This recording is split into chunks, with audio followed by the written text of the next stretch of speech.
Mesdames et messieurs, bonjour. Ladies and gentlemen, hello and welcome to the second day of the conference, the high-level conference on the Lake Chad region taking place here in Niger. Welcome, and thank you for being with us again today. After very fruitful proceedings yesterday, we will invite you to please try to find your seat as quickly as possible so we can start our opening, please. Thank you.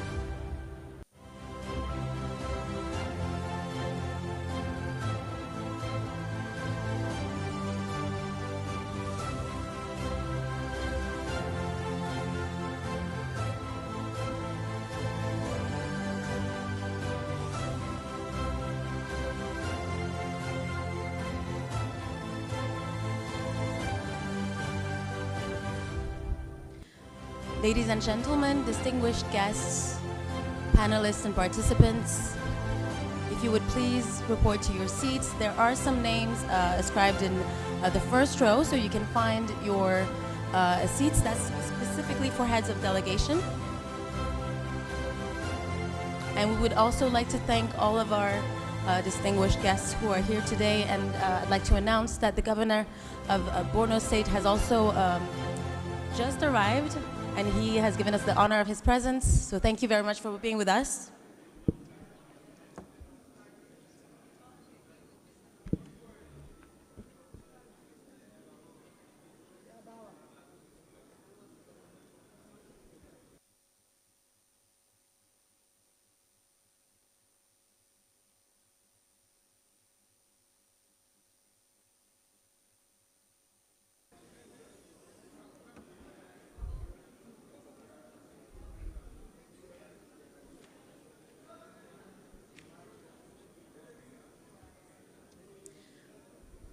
Distinguished guests, participants, panelists, and speakers, partners, thank you so much for being with us for the second day of this high-level conference on the Lake Chad Basin region. Thank you very much for your attention. We will proceed now. We will first begin today's proceedings with a sort of a summary of the key takeaways from the first day of the workings and the different sessions that took place.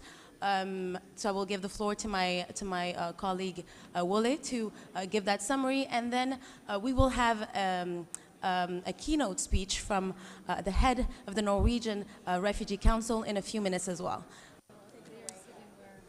Thank you, Hanan. Good morning again to everyone. And yesterday, of course, started very well with the opening ceremony, where many key messages were put forth. And then we moved on to the first panel session. So what I'll try to do is just to highlight a couple of takeaways from the panel sessions that we had yesterday. The first one was obviously about trends, progress, and challenges in the Lake Chad region. And just to highlight a couple of takeaways, clearly there are so many key messages, but I'll just say first that convergence between Nexus actors must be found. That was a big message that was emphasized in that session. The Lake Chad Basin Stabilization Model has proved to be successful as we try to look to progress. That point was made, and the speakers also suggested that it should be replicated in the Limtaco-Guama region. Accelerators to stabilize sustainable development in the Sahel can be found in boosting industrialization, water and energy. The humanitarian system is overstretched. That was another big message in that session. And access to one of the biggest challenges that aid is facing, or rather access is one of the biggest challenges that aid is facing, and local organizations are part of the response to this challenge.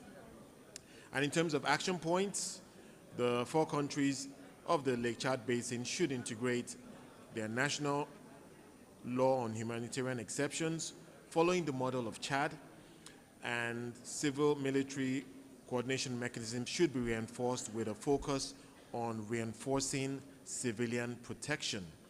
The last key action point was that violations of human rights must be monitored, reported, and addressed through established and well-funded accountability mechanisms. There was also another panel session, and the theme of that one was on creating a safe environment for civilians. And some of the key messages in that panel included that human rights, localization, and developing people-centered approach should be a priority from all actors in the Lake Chad region. And another key message was that there is a dire need to reinforce the presence of security forces and police in areas freed from the presence of non-state armed groups to encourage the rehabilitation and reintegration, and to also reinforce civil-military coordination while redirecting it in the direction of joint programs and actions in the objective of reinforcing the protection of civilians. And in terms of actions, there was a suggestion that there is a need to create a chart for girls in the Sahel. Girls must not be forgotten, and they should be put at the center of the response. And then the Grand Bargain recalls the need for the localization and increasing financing to local NGOs, and these engagements must be fulfilled. The last panel we had yesterday was on durable solutions to displacement, and that was well moderated. And some of the key messages included that displacement cannot be addressed only as a humanitarian issue alone.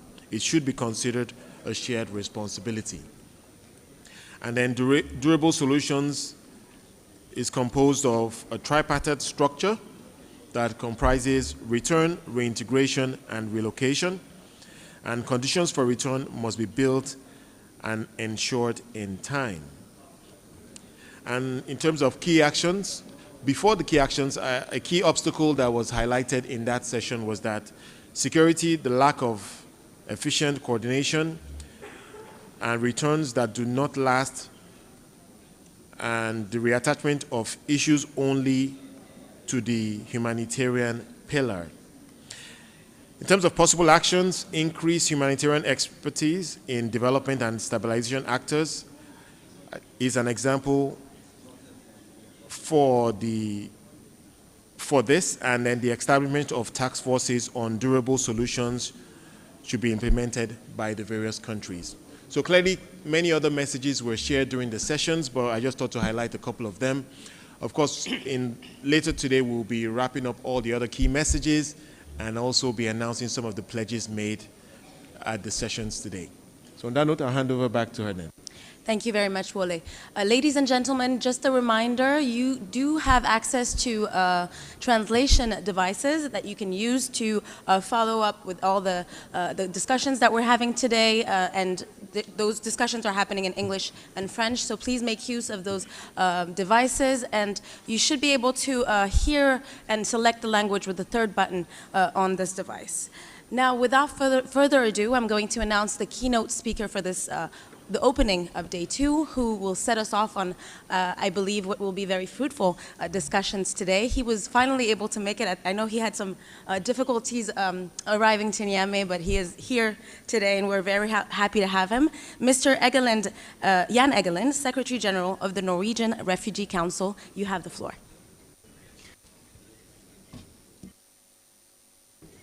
Thank you very much, Hanan. And let me start by thanking Niger, our host, and the organizers, Germany, Norway, United Nations, OCHA, and UNDP, because this is an important conference. It will regain, we hope, momentum in focusing on the needs and the potential and the importance of the Lake Chad Basin. And that is important in a period where all eyes are on the horrific war in Europe. But there are equal needs in this region, and we need to again regain momentum for doing better for the youth of this region. We're in the youngest region in the world. We're in the youngest country in the youngest region in the world. 50% of the population of this country are under 15. In Europe, 15% of the population in aging Europe is under 15. Of course, this is a great potential. This is a great opportunity. Of course, there is also great challenges that follows this. So we have to work together to bring hope to the youth and the children of this region. We can only do it together, but we also have to recognize that we have different roles, different responsibility, different opportunities as actors. And I represent humanitarian organizations, humanitarian non-governmental organizations. We are hundreds of organizations in the Lake Chad Basin, local, national, regional, international organizations. We're here to serve the population of the region. We're here to do our utmost to bring hope to the youth of the youngest region of the world. But you, the other partners in this, need to enable our work as unarmed, neutral, impartial, and independent humanitarian actors. I was on the first Lake Chad Basin Conference in Oslo, 2017. Again, great momentum, great optimism. Since then, a lot of good work has happened. We are more organizations on the ground, there are more projects, there is actually also more funding. But I think we have to realize that we have had regression also in a number of areas. I remember in 2017 there were 2.5 million displaced people because of violence, accumulated over the years until that time. Since that time, another 2.8 million people have been displaced. And they've been displaced by violence. These are families who did not want to leave. They had to leave because armed men came and torched their village. They threatened the population. They killed the father. They raped the mother. And the family had to leave. So the reality is that we have an enormous challenge before us to be able to regain hope for the youth of the region. 70% of the youth my organization, NRC, surveyed in Niger said, we do not have hopes at the moment for education, livelihoods, and a safe and protected future. 70%. So I think we need to be honest. The challenges are immense. Now, to be able to work as humanitarian organizations, we need to be respected as independent, neutral, impartial. All over the world, from Ukraine to Colombia to Myanmar, we're guided by impartiality, which means we go where the needs are. We are not political. So, when we are asked to take military escort, when we're asked to go here but not there, when we are kept away from regions, when we are kept away from people in need, it violates the humanitarian principles. We're not able to do what we could do. And we can do so much. We collectively help tens of millions of people across the world. We can help many more people also in the Lake Chad Basin. But then we need to be enabled as unarmed, humanitarian, neutral, impartial workers. In 2020, one of the main armed groups declared non-governmental organizations a target. They said, we're coming after you, because they identified us with the militaries of the region, with having taken sides in the conflict. So they started to kill us. In 2021, 30 humanitarian colleagues were killed. 30. In all of the 3 years before, 5 were killed. Because we became targets, because our aid was seen as politicized and militarized. It's very, very important to impress upon governments, donors, militaries. You need to help us to still remain neutral, to look neutral. If not, we become targets, and then we cannot help the people of this region. Now, let me end then by listing 5 priorities, which I think non-governmental organizations share, really, and where we beg for your help. Number 1, we need more resources, more funding. I just checked that my own organization, active in all of the Lake Chad Basin, we have 3 times more resources pledged for Ukraine alone than we have for the 4 Lake Chad Basin countries combined. So we have a fraction of this resources per person, per child in need here, as we would have in Europe, not even half, a fraction, a handful, 5% or so of what we have there. Shouldn't be like that. A child in Niger is as valuable as a child in Ukraine. Secondly, and I'm back to now the roles as I see it as governments, as donors, and the United Nations. Enable our work. The restrictions on our access, the restrictions on our visas, the restrictions of our work permits, the restrictions on permits to do distributions and so on, is holding us back. Can we please have forums where we problem solve so that we can unleash the full potential of the non-governmental organizations across the region? Third point, protection of civilians is not a side effect of stabilization. It should be the purpose of stabilization. I think too often it's seen as controlling territory or fighting insurgents is sort of the point of stabilization. It should be the protection of civilians, listening to civilians, enabling civilians, nurturing the needs of the civilians, education, livelihoods, safe lives.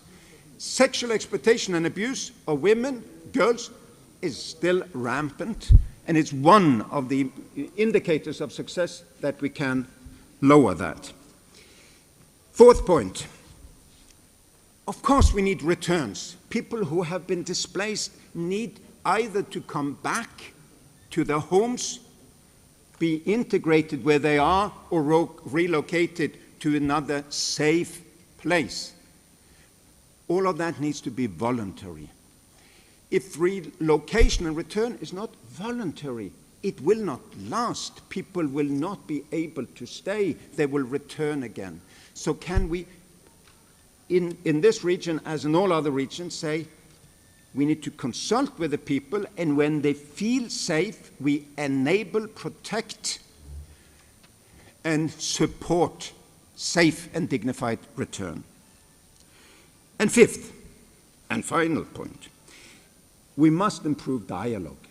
We want to have dialogue with the local authorities, regional authorities, national authorities, and we need to see the United Nations enable that between us as NGOs, civil society organizations, and the authorities, including military authorities. We have the same goal, stable societies with a future. In some places, there is good dialogue, and we're making progress together. In other places, there is very little dialogue. And I think it's the role of the diplomats, the donors, the UN, the governments to enable that. Then we will have progress, and so we meet next time, we will see there is more hope among the youth for a better future, and there is fewer people having to flee for their lives across this region. I hope and pray for that future. Thank you.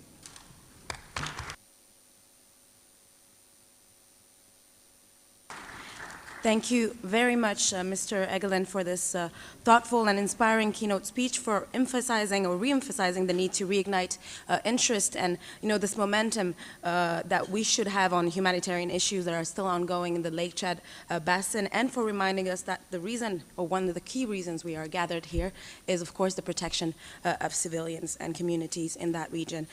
This will allow me really to transition to the next, or the first session of the day, which you did mention. You did speak about the rampant violence that is still ongoing in that region, and we will address that, and our panelists will address that in a few minutes in the upcoming session, which will be focused on a comprehensive approach to exits from violent extremists and armed groups. So without further ado, I'm going to call to sit and then introduce himself, the panelists for this high-level session, Mr. Matthias Schmale, a resident coordinator, humanitarian coordinator in Nigeria.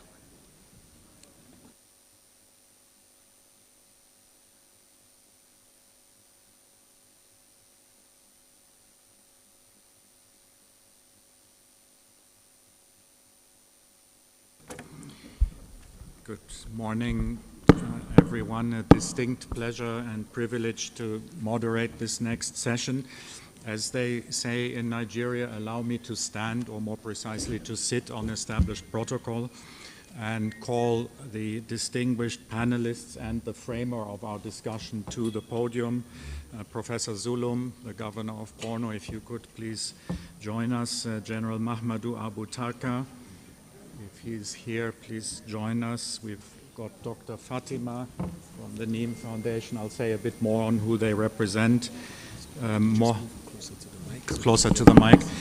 Mohamed Yahya from the UNDP is on his way there. The High Commissioner is already there to the UK, and Ulrich Gams is already there. Do we have Shobham? Yes, she's sitting there. So just waiting for Governor Zulum. There he is. Do we know if is this guy around? Okay.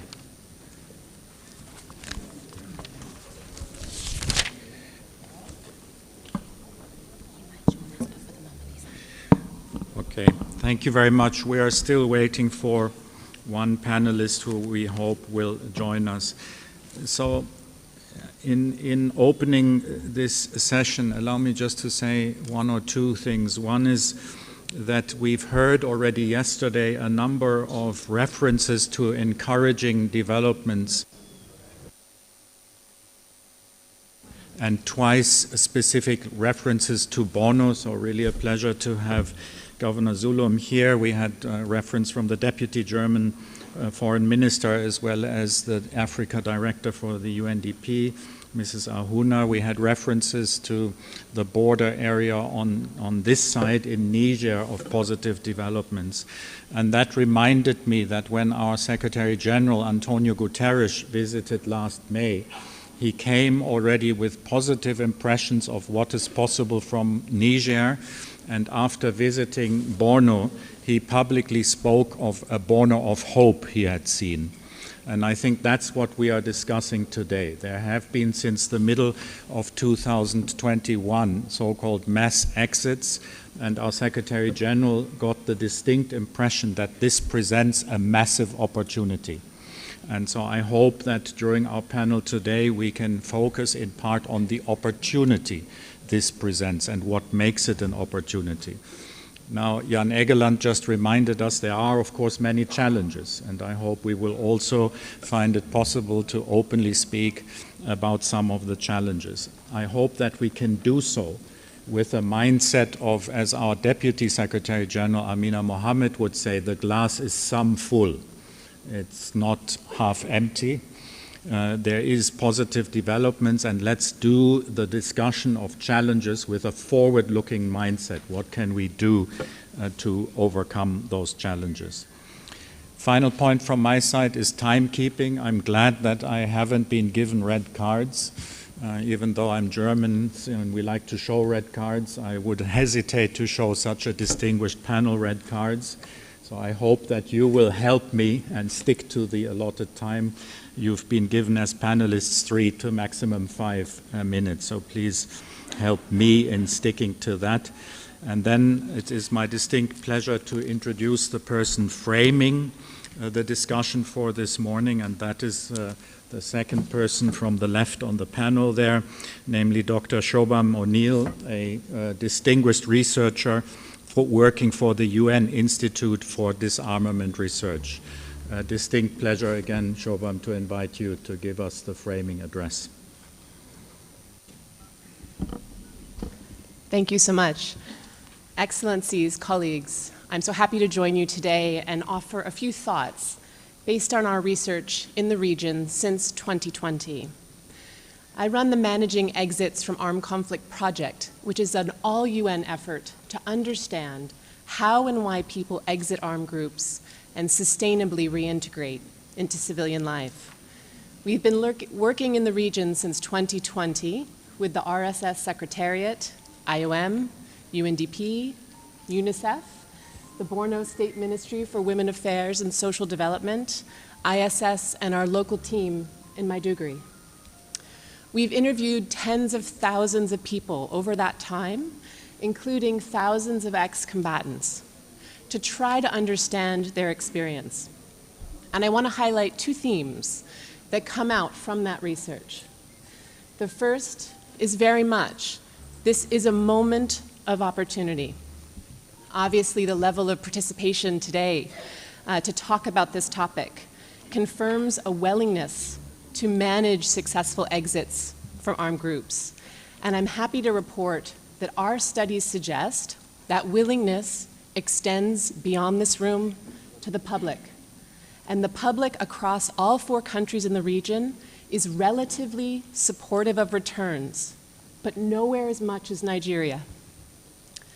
We've been tracking different metrics of receptivity to return for the last 3 years.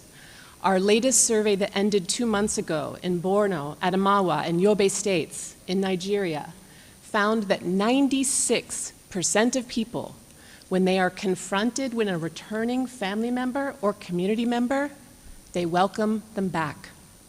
That is not to say that stigma and discrimination aren't an issue. That's not to say that communities aren't scared or angry, but still, they find a way to accept returnees home.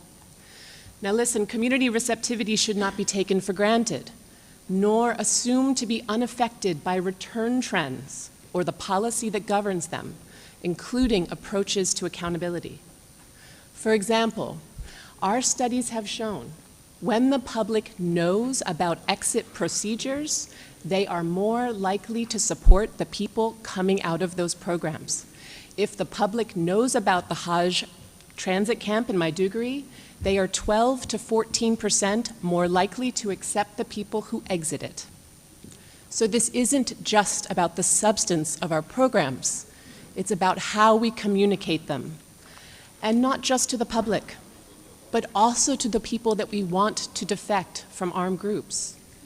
In Nigeria, when we interview people coming out as part of the mass surrenders, and we ask what motivates them, they frequently cite the governor's message calling for people to come home and acknowledging that after previous calls, people had unfortunately been killed and saying this would not happen this time. This explicit signal was powerful because many ex-combatants we speak to did not think it was possible to leave at that time. They thought they would be arrested or killed. So that's my theme 1, a moment of opportunity. And my second theme is that our research suggests that there is a gap between the lived experience of armed group association and our response. And I'll give 3 examples. The first is when we look at how and why people become involved with armed groups in the region, there is a real disconnect between this broad brush lens of violent extremism and radicalization that gets applied to them. So we are not programming towards the actual participating factors. And with that focus on precipitating factors, it's positive when we think about from a prevention standpoint. But it is very clear from our research that the reasons why someone becomes involved with an armed group are not the reasons they stay, and they are not necessarily the reasons they will go back. We have to consider their whole journey. We cannot ignore precipitating factors, however, and I'll give you an example. We think we have some of the first data linking climate change and armed group recruitment. We ask community members and ex-combatants about whether they've experienced difficulties farming, herding, or fishing due to changes in rainfall, temperature, lake levels. Of those who say that they have experienced these challenges, many of them end up in armed groups. In Chad, 37% of ex-combatants who had these difficulties said they were one of the reasons that they got involved in the first place. These challenges will be there when they come home, and we must address them. Lastly, time with armed groups has different effects on different people, particularly when we think about gender and age and over time. For example, our data is suggesting that women internalize conflict differently than men, even when you hold victimization constant. And yet most of our response is still oriented around the assumptions of an adult male ex-combatant. What does it mean to demobilize for a woman who was forcibly married to a Boko Haram fighter as a child when she cannot seek divorce? What does it mean to separate from a group? We interview many women who said that they would leave these men in a heartbeat if they could. And yet we talk to many others who say they wouldn't because they were completely dependent on them for their food and shelter. We know these preferences can change over time, and is our response able to adapt to individual preferences, to be gender responsive, and to know that needs and preferences change over time? We have so much more evidence I could have shared, but I hope this is enough just to get the conversation started. And so we can think collectively this morning about how to close this gap between reality and response, not just for those leaving armed groups, but for the communities affected by them and receiving them, so that we can take advantage of this moment of opportunity, public receptivity, and a deep desire to end this conflict. Thank you.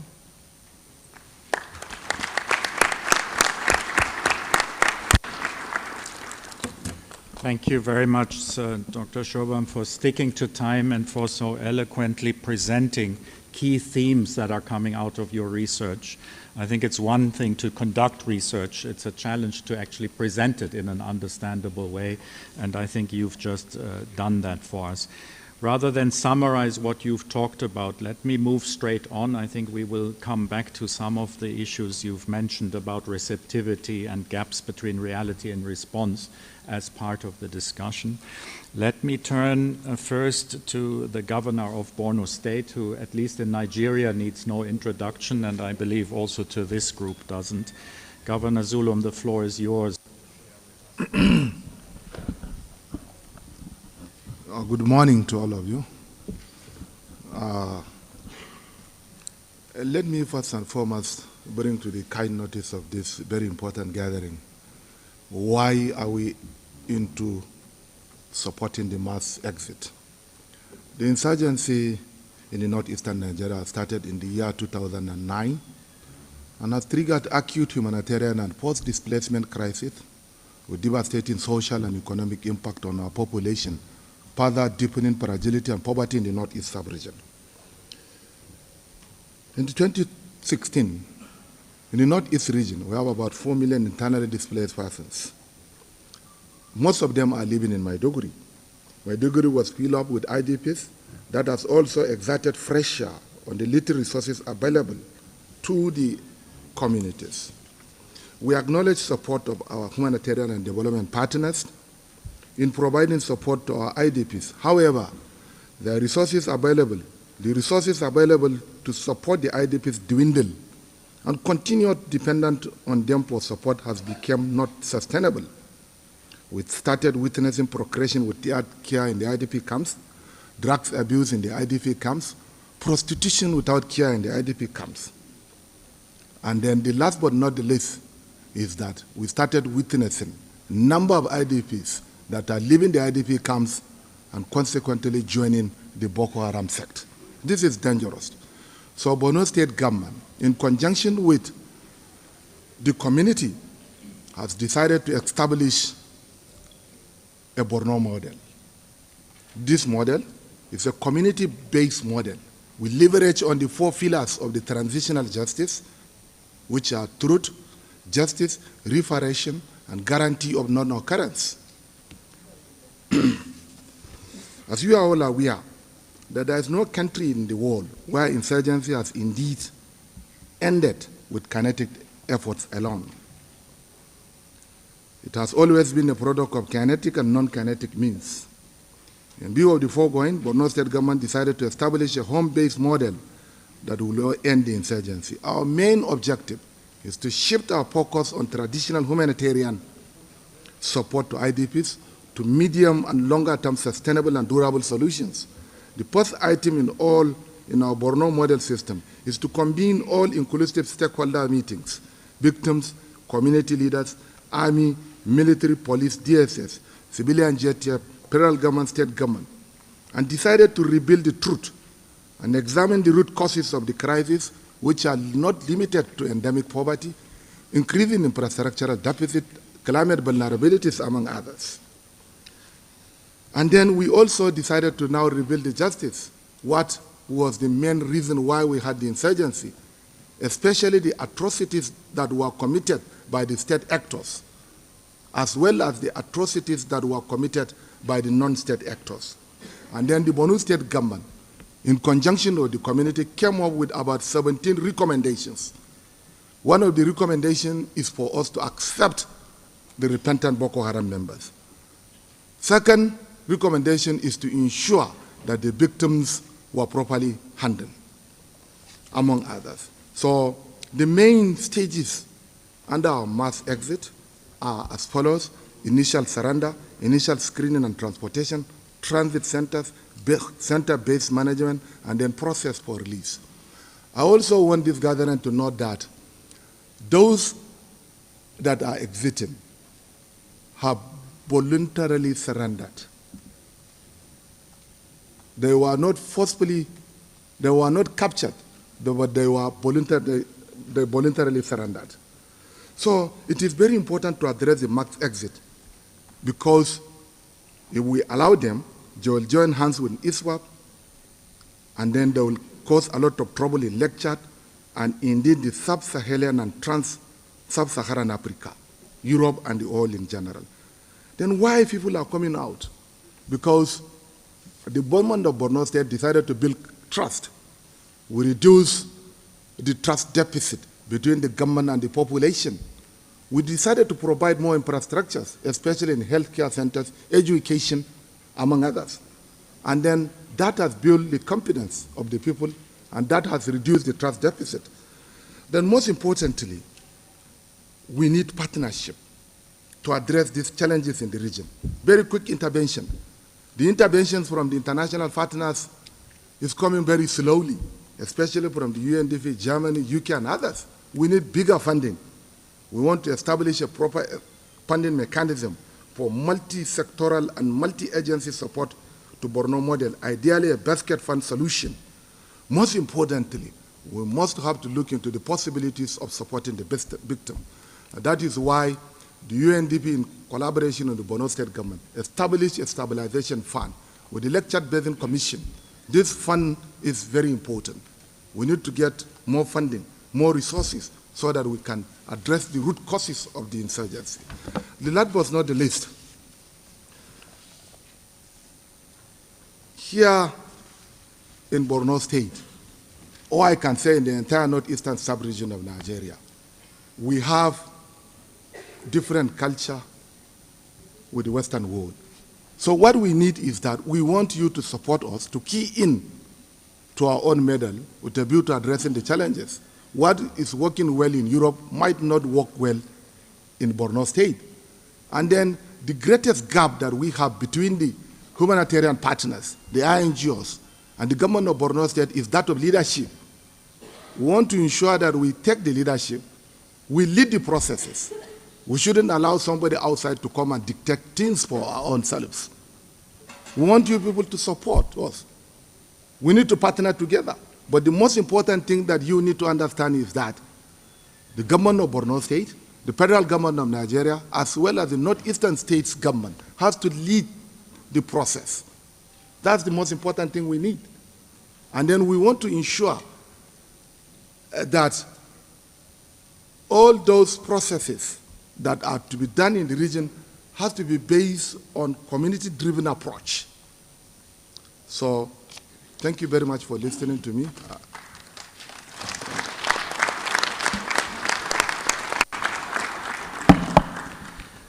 Thank you very much, Governor Zulum, for, as always, being frank with us. You spoke about the challenges you saw in the IDP camps, just to highlight one or two points, and how that necessitates, and you consistently give that message, shifting the needle from pure humanitarian work along the nexus towards more development work. It was good to hear your vision on justice, how to handle that, and then finally your thoughts on what true partnership means and what works and what doesn't work, and the importance of state leadership that we heard also yesterday about, for example, from Robert Piper. Thank you, Governor. Let me turn next to Dr. Fatima Akilo, who is the director of the Niamey Foundation. Dr. Fatima, the floor is yours. Good morning, and thank you so much for the opportunity to talk here today. The current level of disengagement from violent extremist groups across the Lake Chad region in Borno State alone, with figures in excess of 80,000, calls for an abundance of both imagination and ambition. This requires the development of a multitude of skills that we would need over the next decade. This would include high-level expertise in some of these areas, but not limited to the area of assessment, transitional justice, education, life skills. I'm so sorry. Can you hear me now? Okay. So let me start from the second paragraph. The challenges requires us to develop a multitude of skills that we would need over the next decade. And this would include high-level expertise that are in the following, but not limited to the area of assessment, transitional justice, education, life skills, trauma support. Niamey has had a long experience in both detention-based as well as community-based rehabilitation and reintegration. Over that period, we have been doing the following. We've developed assessment tools, including the vulnerability to violent extremism scale. This scale has been used in Syria and Lebanon. It has been validated and proven to be an effective tool to assess vulnerabilities. Often when we talk about categorization, we often don't talk about areas of vulnerability, which is what this scale seeks to address. So vulnerabilities could be in the area of trauma, social vulnerabilities, historical vulnerabilities, or economic vulnerabilities. What it does, it allows us to have a more targeted response. We've also developed expertise in the measurement and treatment of trauma. We understand that through assessment of communities, we have a better understanding of what their needs are. Our trauma programs target about 30,000 people a year. We've designed assessment tools that are contextualized for our particular population. We've also designed assessment tools for children. This is particularly difficult. There are not many assessment tools currently for children in conflict. What this has done is enable us to design bespoke programs for the reintegration of children that includes not only critical thinking, a values-based education, but also peace through sports. In the last year, Niamey has added, based on our experience, an academy, in effect a center of excellence, And the reason that we did that was we felt that there was enough expertise within Nigeria that we could leverage on to develop greater learning tools. So some of these learning tools are curriculum, some of them are contextualized or culturally specific tools that already exist that make it more relevant for our particular population. We've also sought to bridge the knowledge gap through research and training. So some of these tools and training are for lay counselors to be able to provide comprehensive assessment and trauma support to ensure that we have a cadre of specially trained specialists. I think when you talk about trauma and mental health support, I think I don't exaggerate to say that almost everybody affected by the conflict is suffering from some level of trauma, and we just don't have enough practitioners worldwide, let alone in the areas of conflict. So this is a very important point for us. So the training that we have done so far, we have trained in excess of 400 practitioners. We have partnered with King's College London to enable certification of this course. And they have also independently evaluated the work. I think yesterday, through the course of yesterday, there was a lot of emphasis on gender-based violence. We have seen this in all the areas that we work, and to that end, we have developed a gender-based response team. And what that means is that we have a team of highly qualified, trained counselors who work specifically in the area of gender-based violence. We've also seen the importance of early warning and early response. We have early warning mechanisms in more than 100 communities. This is community-led, and the response is also community-led. This has now is going to be institutionalized in the Office of the Vice President. I would like to end by an emphasis on the importance of learning being two ways. We have the expertise, I believe, right where we sit, and we have the ability to design high-quality programs, which we have shown that we're doing. What we need is partnership that is much more equal. We need resilience in funding mechanisms, funding that is long-term, so that programs can be consolidated and that we can show results over long term. I believe that given the chance, we can build a cadre of skills that will remain relevant long after peace is restored, especially in the areas of trauma, mental health, transitional justice, and education. So I'd like to stop there.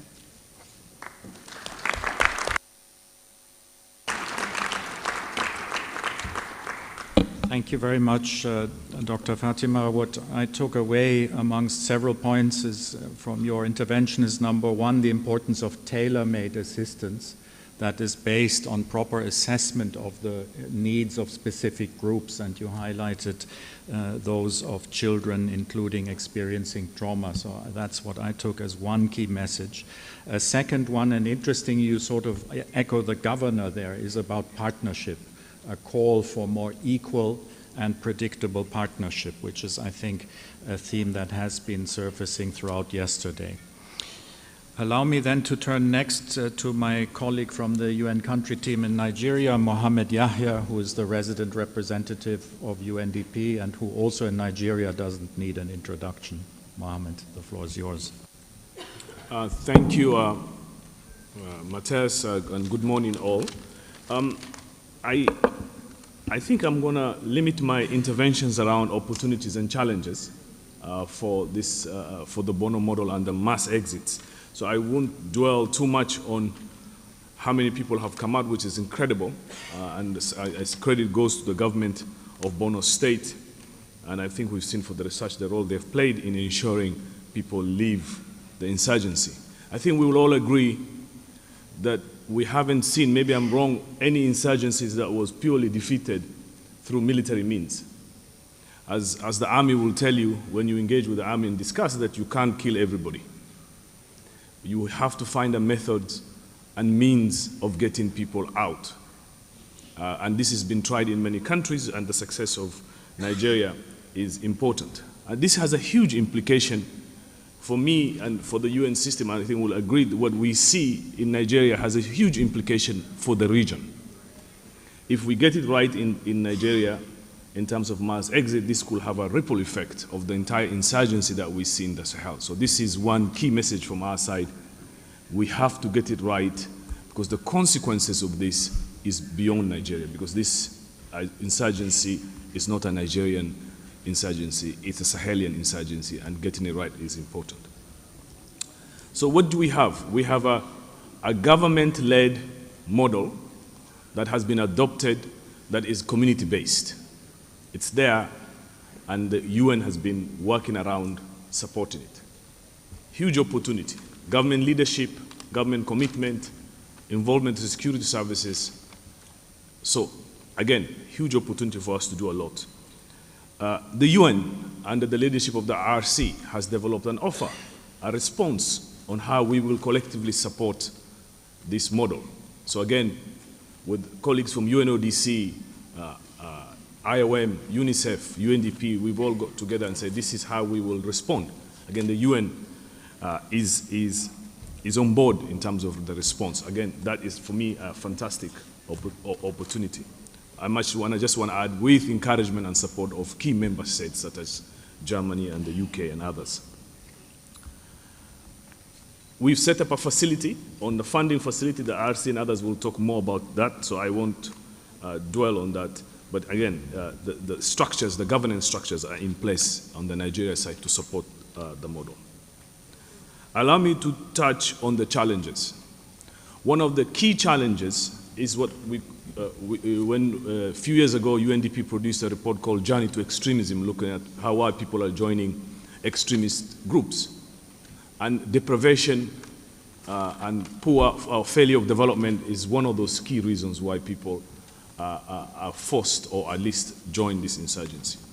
What we cannot do in this context today is to tell people, leave the insurgency, welcome to extreme poverty. That is not an option. And I think one of the key lessons in terms of getting our act together to support the governor and his team is to ensure that we don't tell people the options are insurgency or extreme poverty. So that is for us a huge challenge, and how that will happen, how we will do that will be one of the key internal implications, at least from the UN. This thinking is around that. Second is there is a lot of hesitancy by the international community, and this is to a certain extent a valid one. Issues around justice, issues around screening, some of the things you will hear more. There's those hesitancies, and they are valid, that you cannot minimize them, but that should not be at the cost of hopefully ending an insurgency by dealing with this mass exit in a comprehensive and speedy way. And I think we will all admit that we haven't been as fast as we should be. However, I can say with support of our partners, we at UNDP have responded in supporting the Bono model, while overall strategy of the UN, but also overall strategy of the international community is set in place. For the last year, we've engaged in supporting the implementation, be it the reintegration, rehabilitation, the reconciliation issues, even providing meals. And the governor did not touch into this. We have thousands of people in camps who have left the insurgency, and the ability of the state alone to provide basic things such as feeding these insurgents has been a huge challenge. And I'm sure in the question and answer we will be discussing this. Other challenges are the relationship with the federal side, and I think this will come hopefully in the discussion. Nigeria is a very decentralized state. It's not like any other country in this region of the Lake Chad. The governor is directly elected. He has a lot of power, constitutional power, that is very different in Cameroon or Niger or Chad. So how does that work within a context of mass exit, where there are some international norms that are housed at the federal level? And this is the kind of discussions we are having. I'll just finish by saying, I think we will all agree that this insurgency will be ended by multiple approaches, kinetic, non-kinetic, and the mass exit offers us this lifetime opportunity to do things differently. And my only appeal is that we engage. If we have concerns, the concerns should be through engagement and trying to find a solution. And the Bono model allows us to do that. Thank you very much.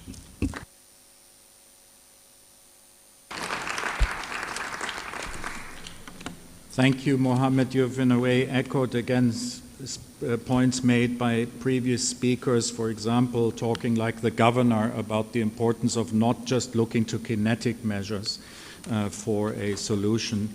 You highlighted in that context, and I like your terminology that's Twitter-worthy, saying we cannot give the message, leave the insurgency, welcome to extreme poverty. So again, that's a theme, I think, that is shining through. We need to move the needle beyond much needed humanitarian assistance still, but along what we call the nexus towards development work. Allow me next to give the floor to another very distinguished panel member, the British High Commissioner based in... Thank you, Matthias, and good morning, everybody. So my remarks are going to focus on the progress we've made towards creation of the multi-donor basket fund that the Governor mentioned was so crucial to taking forward this work. But I do want to start by commending Governor Zulum for his leadership in this area. The mass exit provides a clear opportunity, as the Governor and as Mo have said, to shift the dial fundamentally on this conflict, but only if we and the international partner side get our response right. The UK hosted a Wilton Park conference last March, and all 4 Lake Chad regional states endorsed the model of the community-based reintegration approach that lies at the heart of the Borno State model. And there's still work to be done on this to bring it into line with international law and best practice, but we're making really good progress. Secondly, I want to commend the UN in Nigeria for finding innovative ways to come together as one UN and developing a solid offer to Borno State. We all know it can be very challenging for UN agencies to align and work together, but I feel very proud that I think we in Nigeria can cite the UN example and collaboration as a real success story. But taking this forward, we absolutely must finalise the work that's been underway on a multi-donor funding mechanism. So where are we? There are 5 key principles that we're discussing to guide creation of the fund. Firstly, it must be regional, so it needs to cover all 4 countries of the Lake Chad Basin. Secondly, it needs to be multi-donor. So as many donors here as are present today, please put your funding into the Pillar 3 activities under this fund. Thirdly, it needs to be multi-agency, so that all the implementing partners, not just the UN, but for example, the World Bank and NGOs are funded through this mechanism. And fourthly, on the UN side, as we've seen in Nigeria, we need one UN offer with the different agencies covering perhaps different aspects of the different components, disarmament, demobilization, rehabilitation, reinsertion, and reintegration, because there will be different agencies with mandates specialized in different components. But as we've seen in Nigeria, it needs to come together as one UN offer. And finally, we'd like to see 4 windows to cover the 4 countries. The Nigeria window can be activated immediately to allow the international community to mobilize this one UN offer to Borno State, as a lot of work has already been done. But should other Lake Chad Basin countries wish for windows to be opened, we would welcome this and urge the UN to begin similar processes in Niger, Cameroon, and Chad to allow the opening of these windows. As the UK, we've been a strong supporter of the creation of this fund. It was at Wilton Park that we started these discussions. So it is our expectation that the UK will indeed contribute to this fund. We've put proposals to London, and we're awaiting a response. The exact figures will depend on 2 key things. The final design of the fund, hopefully in line with the 5 principles I outlined, And secondly, which is going to take a bit of work, to what extent criteria for UK funding for Pillar 3 activities are met, including the development of a clear legal framework, effective screening processes and accountability for those who have committed the most egregious crimes.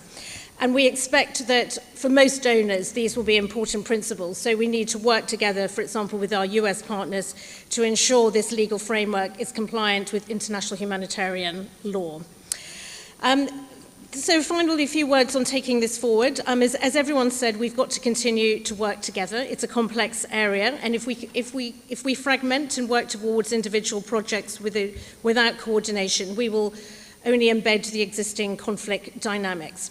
Secondly, we need a critical mass of donors to come on board. So I'm appealing to all of you in this room, particularly those of you who have not yet funded us, to please put your money into this multi-donor trust fund.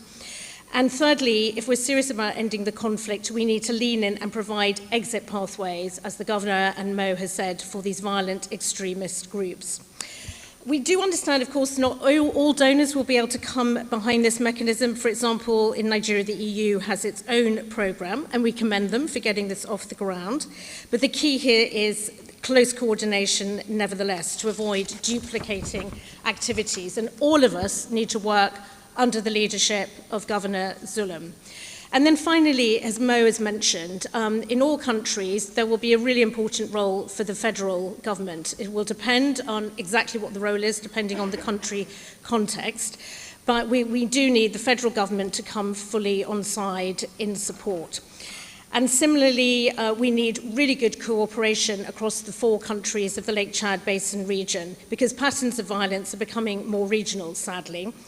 And we need to share best practice and ensure that these Pillar 3 activities are fully integrated. That's one of the reasons we're really supportive of a regional mechanism. Let me leave it at that. Thank you very much, Matthias.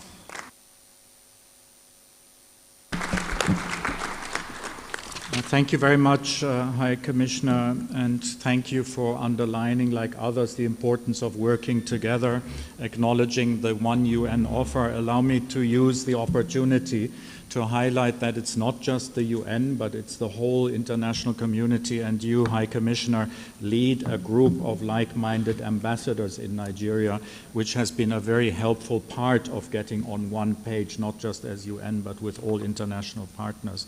Thank you for outlining clear criteria and principles for setting up this one basket fund mechanism and for appealing for support from others there. And then, like others, including the Governor, you've spoken about needing to get the balance right between the federal and the state level, amongst other things. Let me finally, last but not least, turn to Ulrich Gams, who is the Crime Prevention and Criminal Justice Officer for the UN Office of Drugs and Crime. Ulrich, the floor is yours. Merci, Monsieur le Président. Permettez-moi d'abord de remercier le Niger pour sa magnifique hospitalité, ainsi que les organisateurs de cette conférence. Mr. Chairman, my contribution will address how UNODC supports the countries affected by Boko Haram in dealing with the exits, with a focus on screening, prosecution, rehabilitation, and reintegration strategies. Through its field offices in all 4 countries, UNODC provides governments with technical assistance in these areas, in partnership with the Lake Chad Basin Commission and with our UN partners. For instance, while I'm speaking to you, a few miles from here, UNODC is training Niger military officers and justice officers in the collection and preservation of so-called battlefield evidence. In Chad, UNODC, together with UN Office on Counterterrorism and the Counterterrorism Executive Directorate, and in collaboration with the Lake Chad Basin Commission, IOM, and UNDP, supported a multi-agency effort to develop a national action plan on screening, prosecution, rehabilitation, and reintegration of persons associated with Boko Haram, which was finalized in November 2022. In Nigeria, UNODC supports the criminal justice system at federal level and in Borno, Adamawa, and Yobe states by restoring police evidence storage facilities, providing forensic equipment, training investigators, prosecutors, judges, and defense counsel, UNODC's support has helped preparing terrorism cases for trial, but also in identifying more than 3,000 persons, including several hundreds of children, against whom there was insufficient evidence and who were therefore released from custody. UNODC also assists the Nigeria Corrections Service in strengthening the management and rehabilitation of prisoners associated with Boko Haram, particularly at Maiduguri Maximum Security Prison. Building on our ongoing work, we look forward to expanding our cooperation to support countries in taking advantage of the unprecedented opportunity offered by the mass exodus. In addition to our continued support to criminal justice, we see UNODC's role particularly with regard to strengthening screening, as well as the rights of victims, including women and children, all with the objective of working jointly with governments towards a comprehensive and victim-centered transitional justice approach. As stated in the Regional Stabilization Strategy and the Borno State Government's April 22 paper on the Borno model, screening is central to separate those who should be held accountable for crimes from the large majority who require support with rehabilitation and reintegration. In concert with other UN agencies, and under the overall leadership of the UNRCs, UNODC can contribute technical expertise regarding key aspects of a functioning screening system, including understanding of the terrorism threat, linkages between screening and justice, and protecting vulnerable persons. Other panelists have already discussed the importance of women's rights and gender sensitivity in managing mass exits. Considering the time constraints, I want to highlight just two aspects in that regard. First, it is very important, not only for justice, but also for rehabilitation and reintegration purposes, that crimes of sexual and gender-based violence are not ignored in screening those leaving Boko Haram and bringing those most responsible to justice.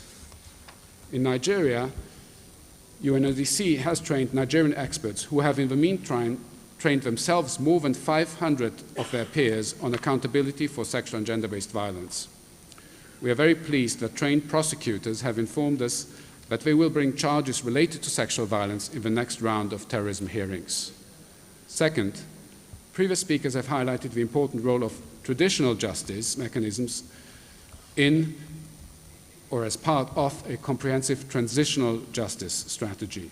It will be important to make sure that these mechanisms enjoy legitimacy in the eyes of the victims, are complemented by criminal justice for the most serious crimes, and do not consolidate inequalities between men and women.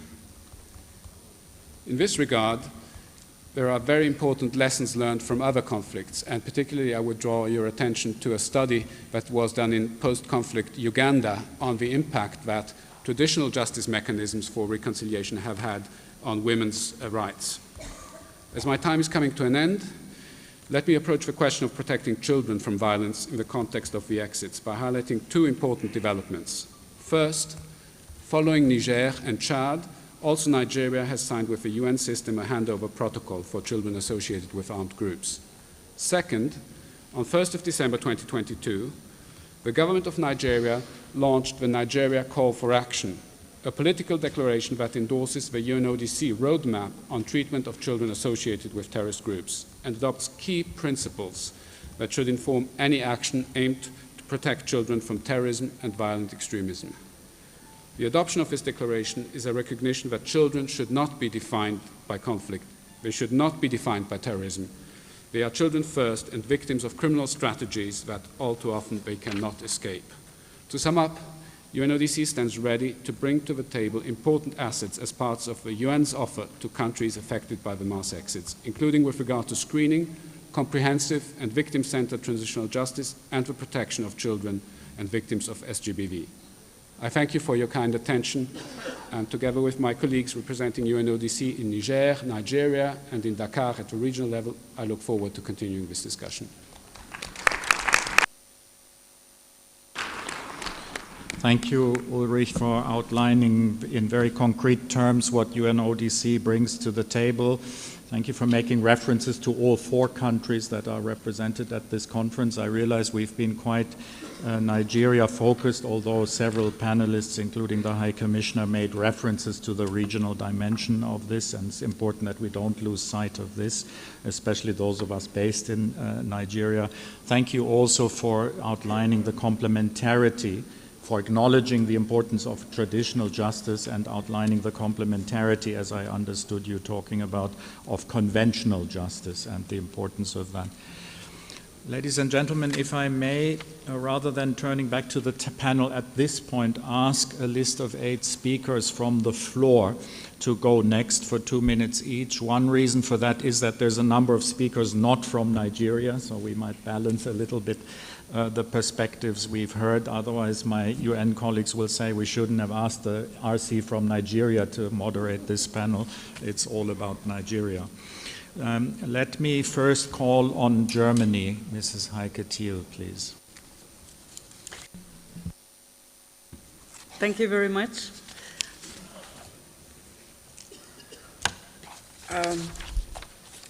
First of all, I really appreciated this panel because it put the finger into the wound. One of our main objectives in the regional stabilization strategy was to find Boko Haram together and to do everything to contribute to the resolution of Boko Haram. Therefore, what we see in Nigeria, the mass exit of former fighters, of affiliates, and of their families, is exactly what we were hoping for. That means, for us, it is a very crucial window of opportunity to do something now and not to wait any longer, and to do it together. Katrina, she made this appeal to other donors. We have earmarked at the end of 2021 already a sum of 10 million for the RSF, within the RSF, which is not the right place to do that. Therefore, we welcome very much the building up of a multi-donor trust fund and a regional mechanism where more donors could contribute. It is not enough to be on the side on Governor Zulum. It is not enough to be one donor. This we have seen. We are very grateful that UNDP was always contributing to feeding and to looking for solutions in this challenge. But what counts is that it is a common task. It is a joint challenge for all of us, not only for the countries, but for the donors as well. And there is a point I would like to make. We had in the discussions yesterday this concern that we treat former fighters better than the receiving communities and the IDPs. I think we have to take that very, very seriously, because this is a concern I met at every visit in the region, that people who are really concerned by violence fear that in the end they are a second time a victim of what we do and what we support. Therefore, this is really worth rethinking it. But I would like to say for Germany, we are ready to contribute again and to continue the discussion how we best can do. I wouldn't be ready to pledge an amount, but you can be sure that we are a political supporter of the idea and a financial supporter too. A last point is, and this was raised in other discussions too yesterday, we have to talk about vigilante groups and armed groups. They are not part of the terrorist groups, but they are in a fragile condition, and we have to talk how to treat with them. And therefore, I would suggest that as soon as this conference is over, we will sit together with the LCBC and other partners, having a workshop, having some, not a long study, but there is a study actually, but to sit together and rethink what we could do in this framework. Thank you very much. And if I may, the governor of Diffa asked me to be his advocate because he wants to contribute from the floor. Okay, thank you. I'll add him to the list. Thank you for that. Rather than myself summarizing key points from the floor, I will ask the panel to help me with that. So when we come back to the panel, I will ask you individually whether you saw any key takeaways from the floor. And like my colleague Louise yesterday, if I can identify a concrete action point for the future from the discussion. I next have Egypt on the list, Ambassador Ashraf Swelan.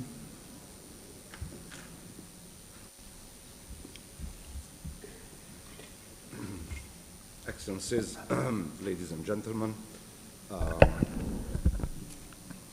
allow me at the outset to express Egypt's appreciation to the government of Niger for hosting this important and timely conference, and for the co-hosts, UNDP, OCHA, the Lake Chad Basin Commission, with significant support from the governments of Germany and Norway. The Lake Chad Basin countries in particular, and Africa in general, has for years been confronting the scourge of Boko Haram and other terrorist organizations. Over the years, we have come to understand the complexity of the nexus between terrorism, conflict, transnational organized crime, all compounded by the impacts of climate change, as have been referred to by one of our speakers today. We have also come to realize that in order to break this nexus, we need to work to defeat terrorism and eradicate its root causes would require not only victory on the battlefield through military means, counter-terrorism and stabilization efforts, but also concerted efforts to achieve sustainable development and sustainable peace by means, as was put by the government of Borno State, of a nationally led, regionally coordinated, and internationally supported comprehensive approach that builds local resilience not only to terrorism, but equally important to the extremism leading to it. And it is in this context that I commend the countries of the Lake Chad region for their recent efforts. What we are seeing, and I think this has been mentioned before, is not only a success story in the making, but also a future model that can be applied if completed with the support of all of us, that one that would be a game changer for dealing with not only in Nigeria, the Sahel and Sahara region, but also in Africa at large, to defeat terrorism and eradicate its root causes by moving very quickly, as was suggested during the last 2 days, from stabilization efforts to turning our attention to the more important battle of winning the hearts and minds of people through the provision of services, through early recovery efforts, through good governance as provided by the governor of Borno, and most importantly, the reconstruction of sustainable livelihoods. All of these efforts as a crucial step on the road to sustainable development and peace.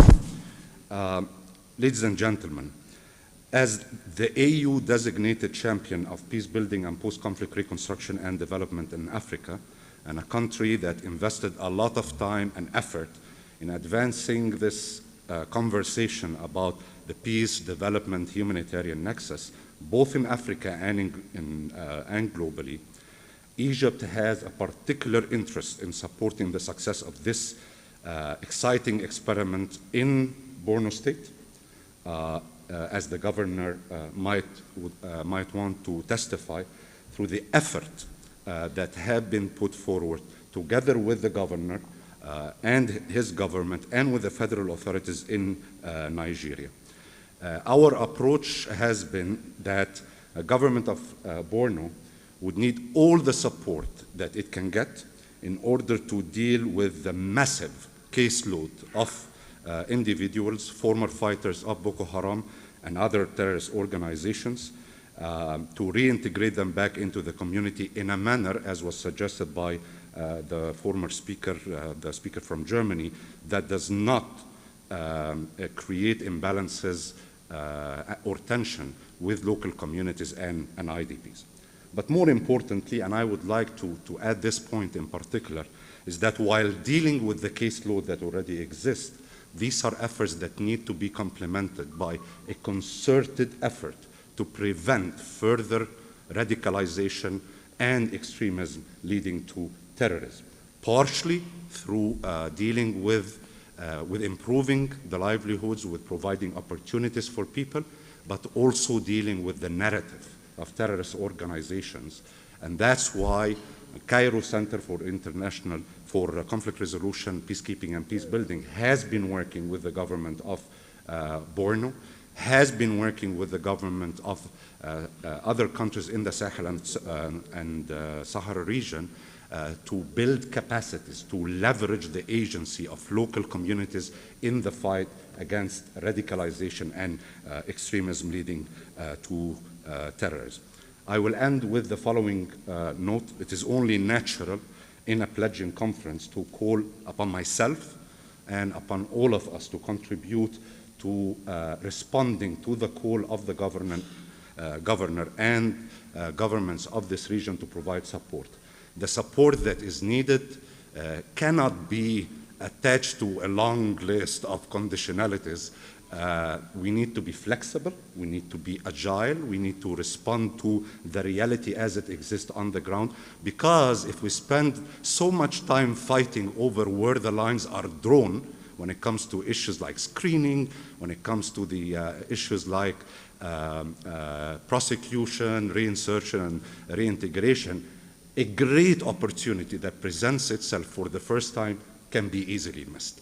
And that's why I call upon myself first and foremost, and then on all of you to support this successful experience, because it truly, for the first time, provides an opportunity for success, not only in Nigeria, but for the entire African continent. I thank you.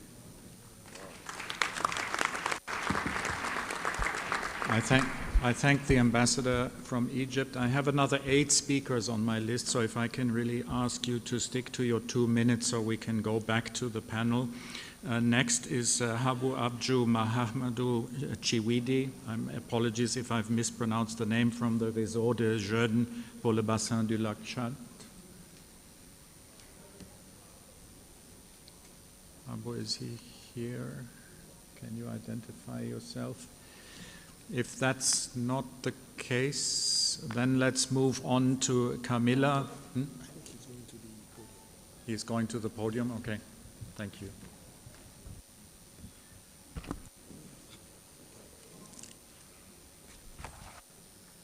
Thank you. Wait, Camilla, I think we've got... Oh. Okay. Merci beaucoup de m'avoir donné la parole. Donc, je m'appelle M. Mohamed Habou Chouidi, je viens de la région de Difa. Sur cette thématique d'aujourd'hui, je voudrais contribuer surtout aux efforts des jeunes que nous sommes, puisque je suis du réseau des jeunes du bassin du lac Tchad. Donc, je voudrais, à travers mon intervention, montrer les efforts que les jeunes sont en train de fournir dans la région du lac Tchad, et particulièrement dans la région de Difa, pour contribuer à la défection du groupe armé non étatique. Vous savez, la France de la jeunesse aujourd'hui a atteint un nombre assez important de 1,8 milliard de jeunes dans le monde, donc 90% de cette frange vivent dans les pays en développement comme la région du lac Tchad. Au début de la crise, les jeunes sont confrontés à plusieurs types de problèmes, entre autres les effets des changements climatiques, le manque d'accès à des enseignements de qualité, l'accès aux soins, et également un travail décent. Les gens sont aussi victimes de la violence interprofessionnelle. Et face à toutes ces crises, et lorsque les offres de résilience ont été insuffisantes, les gens n'ont trouvé d'autre choix que d'intégrer des groupes extrémistes. Mais on constate, depuis un certain nombre d'années, ou bien depuis un certain nombre de mois, qu'il y a une accalmie totale qui est revenue, ou qui est en train de revenir dans la région. Et cette accalmie est due à quoi? Si on parle de manière beaucoup plus pratique, on sait aujourd'hui que lorsque les États membres ont décidé de laisser un certain nombre de pratiques, notamment de faire revenir les jeunes dans les activités qu'ils faisaient au quotidien, c'est-à-dire la pêche dans les bassins du lac Tchad, la culture et les petits commerces. On constate notamment une accalmie dans les attaques qui est considérablement réduite. Et donc c'est pour dire que lorsque les États et les organisations internationales s'unissent d'efforts pour permettre aux jeunes de mener leur activité, la défection va être beaucoup plus importante. Parce qu'il y a un exemple aussi pratique qu'on constate. Aujourd'hui, les jeunes qui sortent des centres du DDR, du Goudoumaria, qui est de la région de Difa, et ces jeunes, à la sortie, ont été délocalisés et reçoivent des kits pour mener des activités génératrices de revenus. Mais avec l'accord, avec les retours de ces activités dans les bassins du lac Tchad, notamment la pêche, la culture, les petits commerces, on constate que ces jeunes abandonnent même ces kits qui ont été leur donnés pour se retourner du moins au sein du bassin du lac Tchad pour pouvoir mener leur activité. Donc ce que je souhaite, c'est que les jeunes souhaitent pour qu'il y ait beaucoup plus de retours. Donc il faut une formation professionnelle beaucoup plus pointue qui va permettre à ces jeunes d'avoir un emploi en une période très précise et de sortir exercer les activités sur le terrain du commerce. Il faut également avoir des activités ou des documents civils qui vont permettre à ces jeunes de ne plus être identifiés comme étant des jeunes qui sont retournés de la crise, avoir accès à une carte d'identité nationale, avoir accès à une nationalité, avoir accès également à un extrait de naissance. Il faut également avoir un métier durable. Donc ces métiers durables ne peuvent être obtenus que lorsque les autorités et les bailleurs de fonds unissent leurs efforts pour permettre à avoir une formation professionnelle beaucoup plus pointue.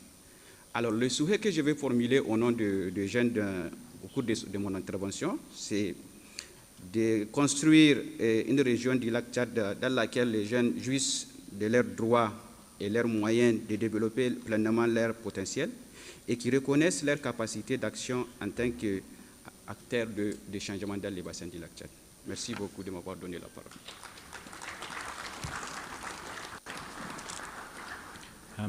Merci beaucoup. I turn next to Camilla Corradine, who represents the International NGO Network in Nigeria. Camilla, the floor is yours. Thank you, HCRC, and thanks everyone for the opportunity to bring an NGO voice as well, an additional NGO voice to the table.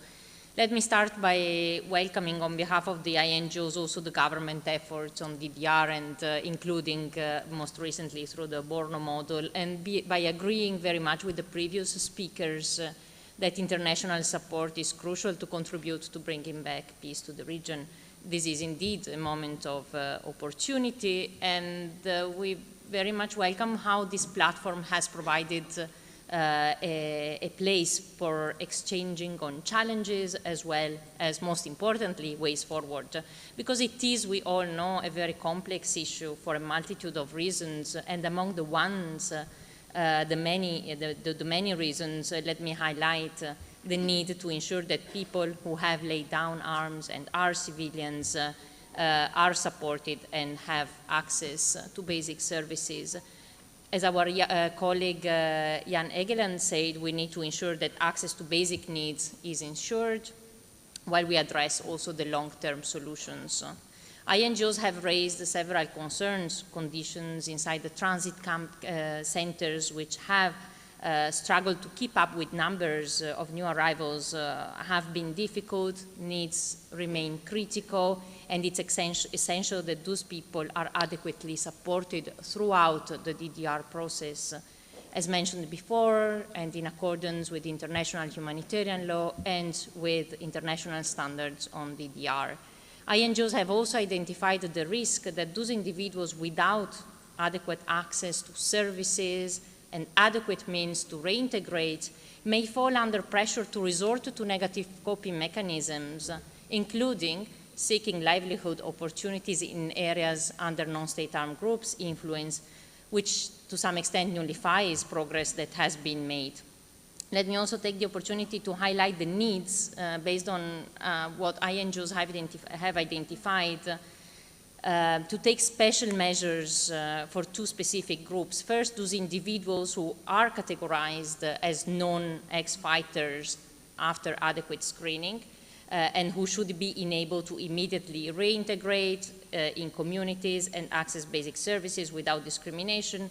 And second, host communities who need, as some of you have already mentioned, let me echo that, to be prepared, supported, informed, consulted, and their access to services also should really not be hindered by the process.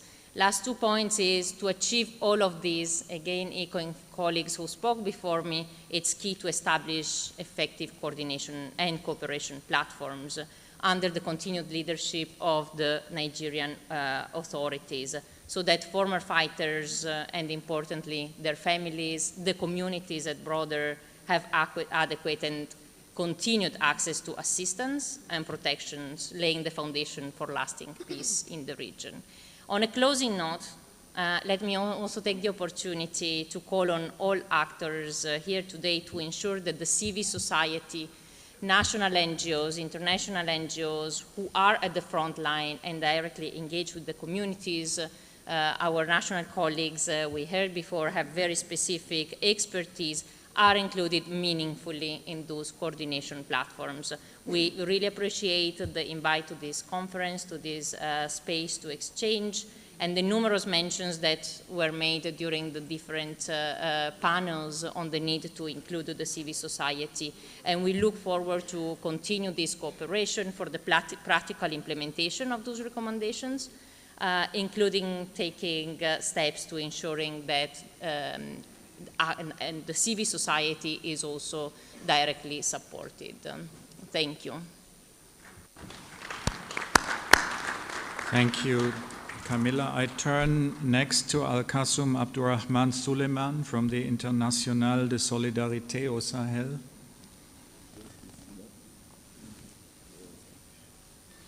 Okay, walking to the podium.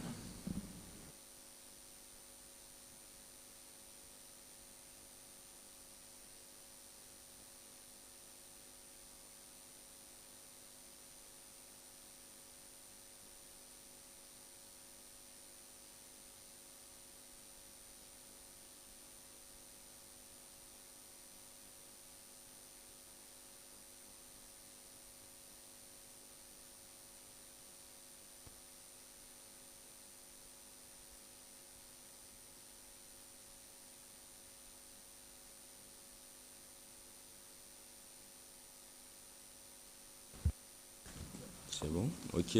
Merci à l'assistance. En tout cas, merci pour cette occasion qui nous a permis de parler au nom du Salon international de solidarité au Sahel, qui est une initiative événementielle humanitaire qui concerne toute la zone du Sahel. Mais je vais revenir un peu sur ça après avoir parlé du thème de ces panels qui consiste à parler des questions de sortie de crise ou de déradicalisation.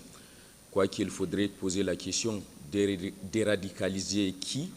Est-ce qu'il n'est pas mieux de parler de la prévention que de parler de la déradicalisation? Quoique, en termes d'exemple, la présence aujourd'hui parmi nous du gouverneur de Borno est un très bon exemple de ce qu'ils ont essayé de faire de l'autre côté et de ce que ça a donné en termes de résultats. À notre niveau, nous voyons ça comme un problème global. C'est d'ailleurs pourquoi souvent on pose la question, est-ce qu'il est possible pour un État de s'en sortir tout seul, ou bien même pour la région de lac Tchad de s'en sortir toute seule? Ce qui n'est pas possible, en ce sens que l'histoire et les différentes trajectoires qu'avaient connues nos pays, nos États, ont démontré l'interconnectivité et les différents effets d'effets sociaux selon que ça arrive dans tel ou tel autre pays et l'impact que ça a négativement et positivement aussi sur les pays.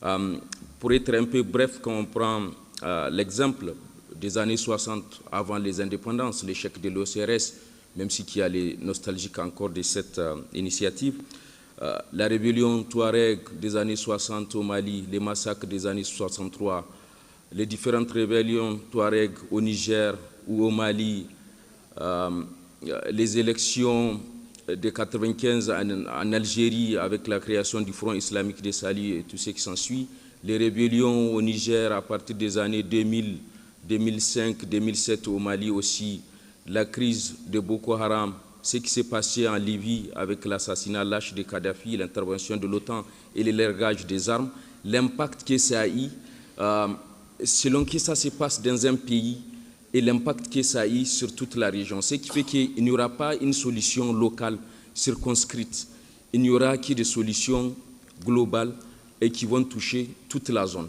Et ces solutions, pour nous, doivent être ce qu'on a appelé en 5D. Dans un premier temps, elles doivent être politiques, diplomatiques entre les États. Elles doivent être aussi des solutions de défense par rapport au renfort des moyens de violence légitimes de l'État. Les armées doivent être fortes, doivent avoir la capacité d'agir et d'assurer la sécurité des populations. Il en est de même pour les différents services des renseignements. Et en plus de ça, aussi les questions par rapport à la digitalisation. En ce sens, aujourd'hui, les rôles que jouent les fake news dans la désinformation, dans la manipulation de conscience de nos populations, elles participent aussi dans la radicalisation. Est-ce que les efforts que nous déployons dans la déradicalisation du point de vue digital sont à la hauteur des efforts qui sont fournis par les personnes malveillantes, par des organisations malveillantes dans la diffusion des fausses informations? Donc il y a aussi des questions liées au développement et tout ça. Et c'est le lieu aussi peut-être de remercier aussi, d'apprécier les gestes qui ont été faits récemment par le PNUD dans le cadre de contributions et de soutien à l'État du Niger. J'ai constaté récemment des moyens, des équipements logistiques et de communication qui ont été fournis aussi aux forces de défense et de sécurité pour dire qu'il ne peut pas avoir de prévention, de déradicalisation sans que les appareils des États ne soient forts. C'est d'ailleurs pourquoi, dans ce même ordre d'idées, nous on a pensé à quelque chose qu'on a appelé Salon international de solidarité au Sahel.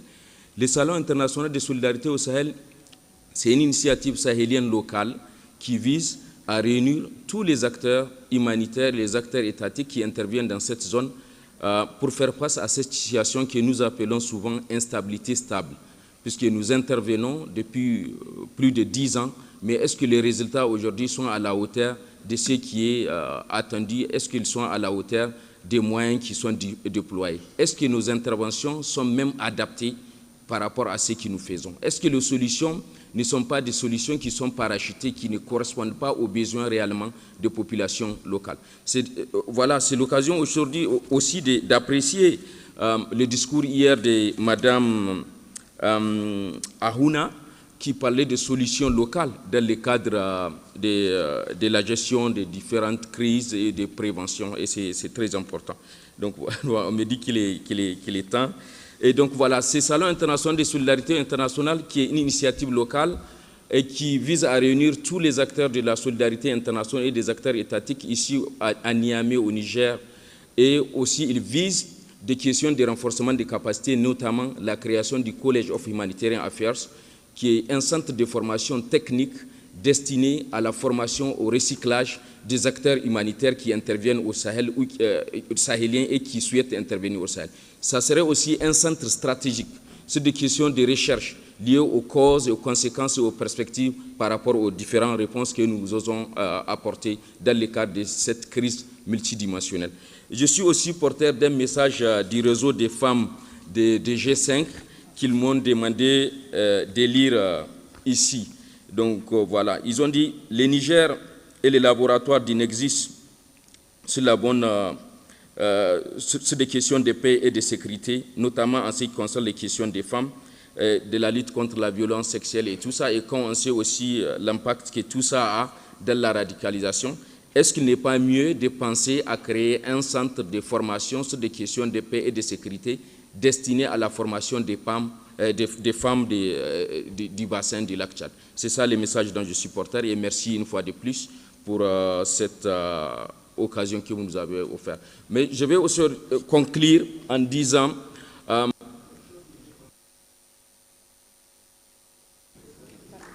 je vous remercie pour votre intervention. Thank you very much. Let me announce the next 4 speakers, if you can get ready, and if I can appeal again to stick to 2 minutes. Next one is Mahmoudou Modougou, from the director of SOS Children's Villages in Niger. He'll be followed by Ahmed Shehu, followed by Marc Poré, followed by the governor of Difa, and finally the SRSG for Unoka. So if you can please have the discipline to stick to 2 minutes and be ready when I call you. Mahmoudou, I think, is making his way to the microphone. Over to you. Sit here. Is this yours? Thank you.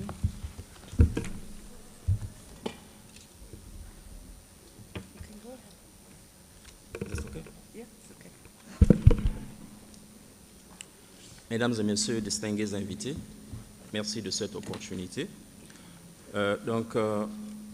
Je voudrais d'abord commencer par attirer l'attention des participants sur les statistiques que nous avons sur la situation des enfants au niveau mondial. Plus d'1 milliard d'enfants et jeunes qui souffrent de négligence, de violences physiques, sexuelles et émotionnelles, et ce, chaque année. De plus, le nombre d'enfants dans le besoin ne cesse d'augmenter du fait de l'impact de la pauvreté, des conflits géopolitiques et des catastrophes naturelles. La crise dans le bassin du lac Tchad en est une parfaite illustration. Et nous l'avons vécu à travers la mise en œuvre de nos programmes d'urgence que nous avions eu à mettre dans la région de Difa sous financement allemand et à travers la mise en place des mécanismes communautaires de protection et de réinsertion. Mesdames et messieurs, je vous invite pour qu'ensemble nous puissions faire bloc pour briser cette spirale et même pour l'empêcher de se mettre en place, car elle se traduira inévitablement par une situation d'enfants en conflit dans les groupes armés. Mesdames et messieurs, constatant que les conflits autour du lac Tchad perdurent et renforcent la vulnérabilité des adolescents et des jeunes, conscient qu'il faut mutualiser les efforts et les ressources des différents États pour assurer la réalisation des droits des enfants en Afrique, appelons à des actions concrètes, immédiates et soutenues, dont, entre autres, conformément à la conférence, conformément à la résolution 2601 des Nations Unies, protégeant le droit à l'éducation dans les conflits armés, la déclaration sur la sécurité dans les écoles qui fournit des mesures pratiques pour faciliter l'accès, la qualité et la continuité de l'éducation, affecter un budget conséquent à l'élimination des pratiques néfastes pour soutenir la mise en œuvre des programmes et plans stratégiques relatifs à l'éducation dans les conflits armés. Créer des plateformes qui engagent de manière significative les jeunes dans les programmes et les processus d'autonomisation et de réinsertion afin que le risque de les voir glisser dans la spirale des groupes armés ou terroristes. Renforcer la collaboration, l'engagement et le partage d'informations entre les États membres et toutes les parties prenantes sur la promotion de l'employabilité des jeunes. Enfin, nous tenons les conférenciers redevables pour que Oslo 3 ne soit pas une conférence de plus, mais celle qui concrétise les recommandations qui en découleront. Je vous remercie.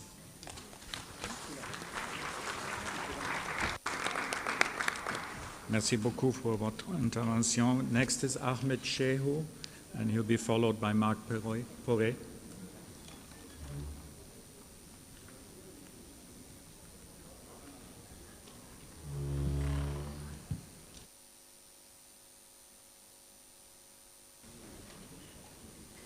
Thank you for this great opportunity.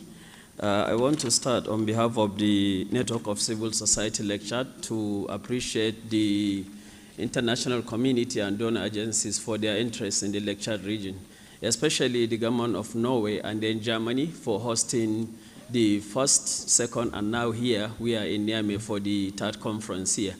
We, the citizens and the people of lecture have appreciated that. Then we all know why we are here. As a result of this insurgency, a lot of communities were displaced, a lot of lives were lost, and it's almost 13 years now. And we have to commend the effort of Nigerian government, especially under the leadership of Borno State Governor, for coming up with this initiative about the issue of that exit. As a civil society, we are involved in the process where the 17 point he mentioned, we are in the table when this discussion happened. So I'm using this opportunity as a point of advocacy to appeal to order for the 3 countries that are here in Lake Chad and also the governors to involve the civil society in their decision-making process as the voice of the voiceless. It really counts. As a civil society, we are much involved in this, but we have challenges. And some of the challenges in respect to the issue of this reintegration is we need aggressive engagement because we are closer to the people and we work with the people. So if the situation is happening, I think the region should provide unhindered access to the civil society because some of them are like, for instance, what we have in Borno, some of them are from other countries, they need to be like move around. So I think unlimited access across the region is very important to us.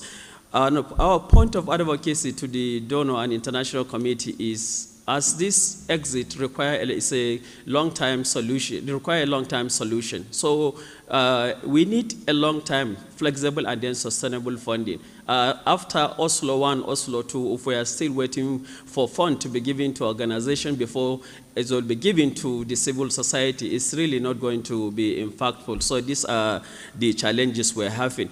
A quick recommendation in respect to from the civil society in the region is we are advocating that technical and financial support to be provided to the government of Nigeria, especially the government of Borno State. We are at the camp when 2,000 return, and the attention is so massive. And the next time we returned, we went back, we saw about 80,000 of them there. And you see, as a government, I think Borno State government cannot be handle the situation alone. It really requires the support of the international community. I want to end by also appealing that direct and then long-term funding should be provided to the civil society in the region because it's a long-term activity that requires sensitization, engagement, monitoring, and evaluation. So one-off grant, I think, cannot be able to provide the solution to this. One factor that is currently on the pipeline is the issue of community engagement and accountability to the affected population. I think the civil society should be provided, and then the government should create an enabling environment for interaction to be taking place between the communities that those people are returned, and then for other activities to take place. I want to end finally by emphasizing that we need to also look at the international standard about appeasing the people that the communities are returning to. Those communities, the government needs the support of international community to construct some healing processes project in the community so that the aggression and then the feeling that the people have, the perception that the repentant are more empowered, and then for them to go back to the community will be really solved. Thank you for the opportunity. Thank you, Ahmed. Mark, apologies. My understanding is that the special representative of the Secretary General for UNOCHA has to leave soon. So if you bear with me, Mark, if I can give him the floor first. The floor is yours, SR. Merci, Monsieur le modérateur. Mesdames et Messieurs les panélistes, chers collègues du système des Nations Unies, chers participants, je voudrais tout d'abord remercier les organisateurs de cette importante réunion sur le bassin du lac Tchad, la 3e du genre, de m'y avoir convié et m'excuser d'être venu en retard pour des raisons indépendantes de ma volonté. En tant que représentant spécial du secrétaire général des Nations Unies pour l'Afrique centrale, je dirais que les dynamiques dans ce bassin concernent aussi bien la région de l'Afrique de l'Ouest que celle de l'Afrique centrale, avec notamment le Tchad et le Cameroun qui sont directement concernés et au-delà d'autres pays de la région d'Afrique centrale. Les questions de l'extrémisme violent et du terrorisme, de conflits intercommunautaires, de transhumance ou d'impact du changement climatique sont à cet égard des défis communs. Parce que ces défis sont communs, les solutions doivent l'être aussi, et c'est pourquoi mon bureau, le bureau de l'Afrique de l'Ouest, celui de l'envoyé spécial pour le développement au Sahel, coordonnons nos actions en harmonie avec la CBLT et les États membres pour avoir un impact positif qui changera la difficile réalité à laquelle les États et les populations de la région du bassin du lac Tchad sont aujourd'hui confrontés. Pour revenir sur le thème sous examen, il convient par exemple de saluer la coopération entre la CBLT et le système des Nations Unies, dont le Bureau des affaires du désarmement. Pour faire face aux groupes extrémistes violents, il est nécessaire pour les États de développer une approche commune de la gestion de la sortie des groupes extrémistes violents afin d'éviter de créer un facteur d'attraction d'un pays vers un autre à cause des différences dans les modalités de réinsertion. Certaines des personnes associées à Boko Haram ou à ISWAP qui ont accepté de se remettre à la disposition, de se mettre plutôt à la disposition des autorités, telles que les femmes non combattantes et les mineurs, doivent plutôt être considérées comme victimes et doivent à cet égard faire l'objet d'une attention et d'un traitement particulier. Pour conclure, Monsieur le modérateur, je voudrais réitérer la disponibilité de mon bureau, UNOCA, à renforcer la coordination entre les différents bureaux, agences, ONG et autres partenaires pour assurer une plus grande efficacité à nos stratégies et actions. De solidarité et d'engagement, il en faut au profit de populations du bassin du lac Tchad. La communauté internationale en a les moyens et c'est le moment d'agir avant qu'il ne soit tard. Je vous remercie de votre attention et de l'opportunité que vous m'avez donnée de contribuer à ce débat. Merci. Je vous remercie, ambassadeur, et bon voyage. I turn next to Mark, and then the final speaker will be the governor of DIFA, Mark.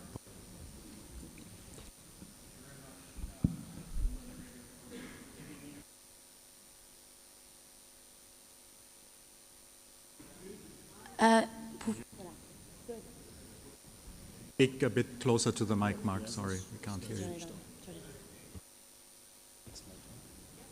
Okay. Sorry. Okay, I will intervene in French. Selon les chiffres du PNUD, la crise du bassin du lac Tchad a fait plus de 350 000 morts. Ce chiffre n'inclut pas les milliers de victimes de violences sexuelles, d'enlèvements, de garçons recrutés de force et de filles mariées sans leur consentement. La communauté internationale a reconnu que ces crimes ne peuvent pas rester impunis. Les pays du lac Tchad ont tous signé les traités internationaux et leurs parlements voté des lois reconnaissant leur obligation de traduire en justice les auteurs présumés d'actes terroristes en tant qu'infractions graves.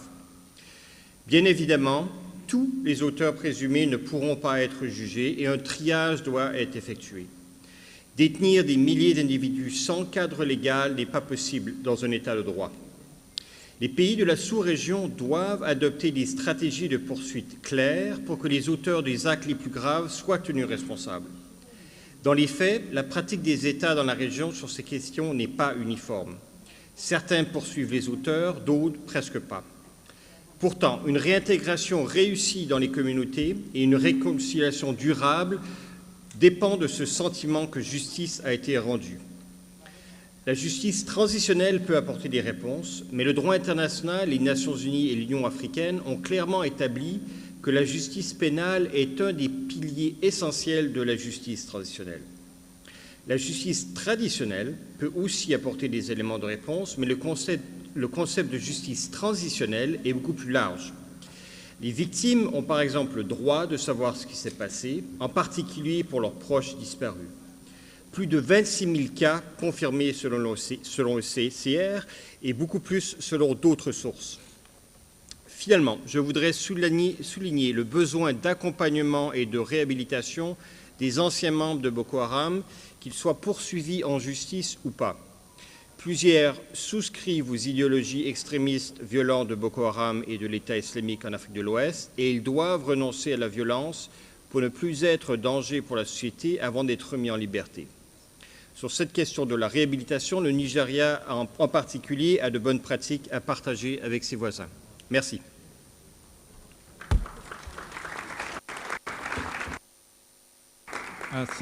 Thank you, Mark. Last but not least, the governor of DIFA.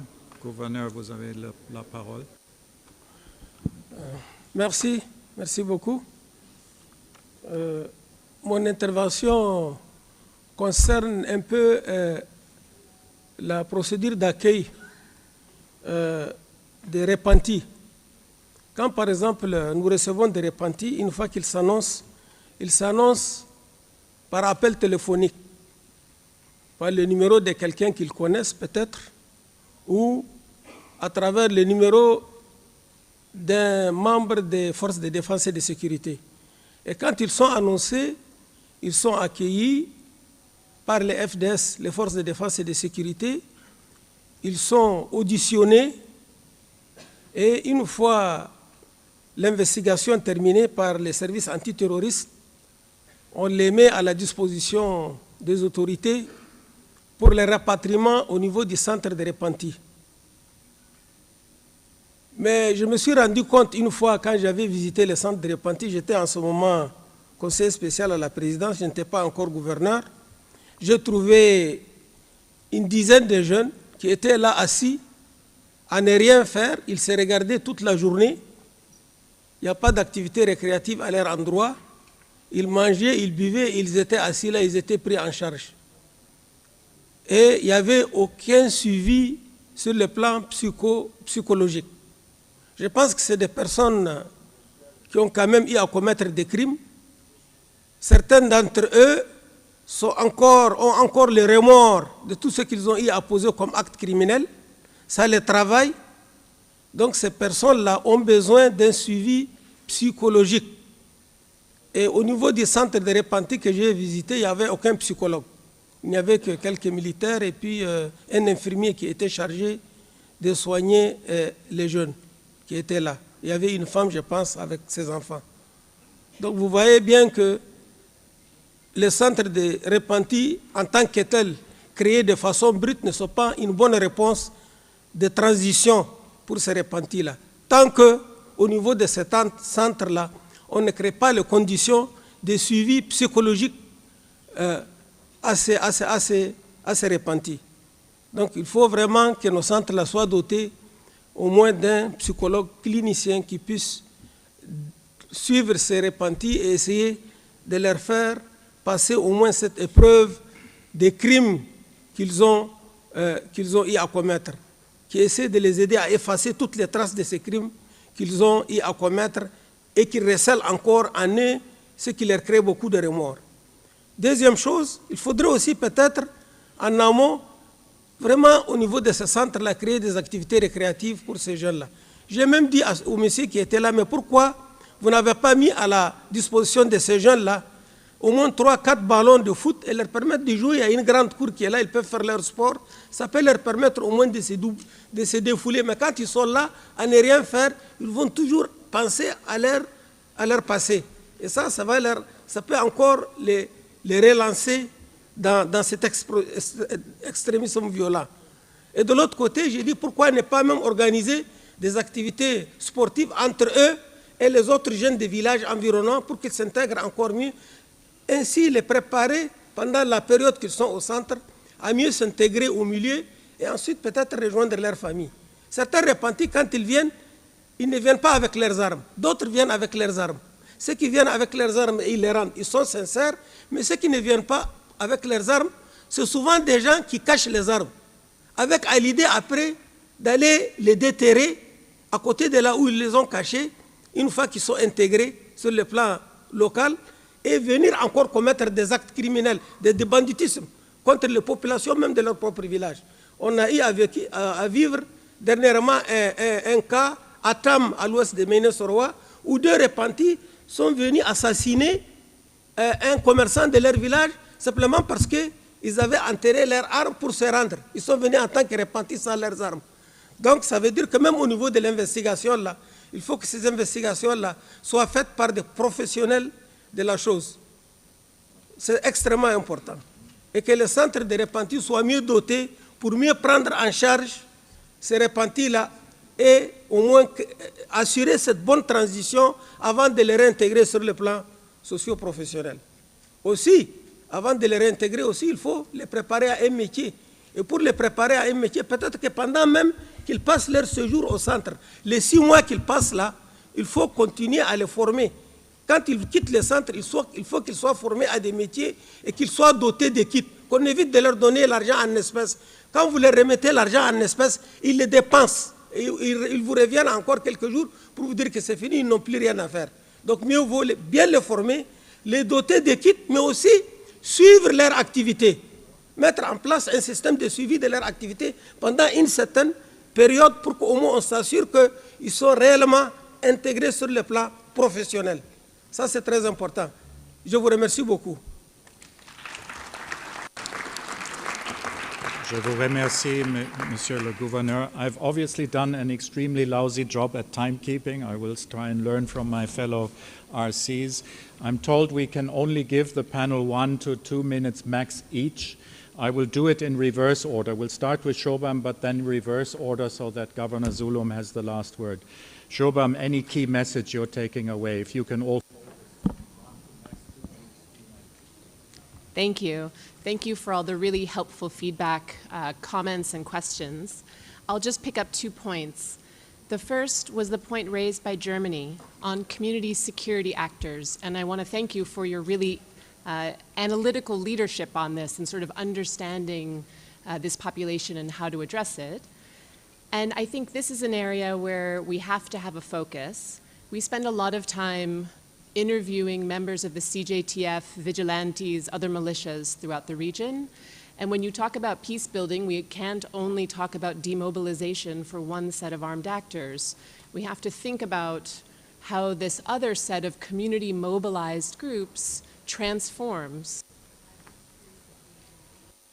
as the security situation improves.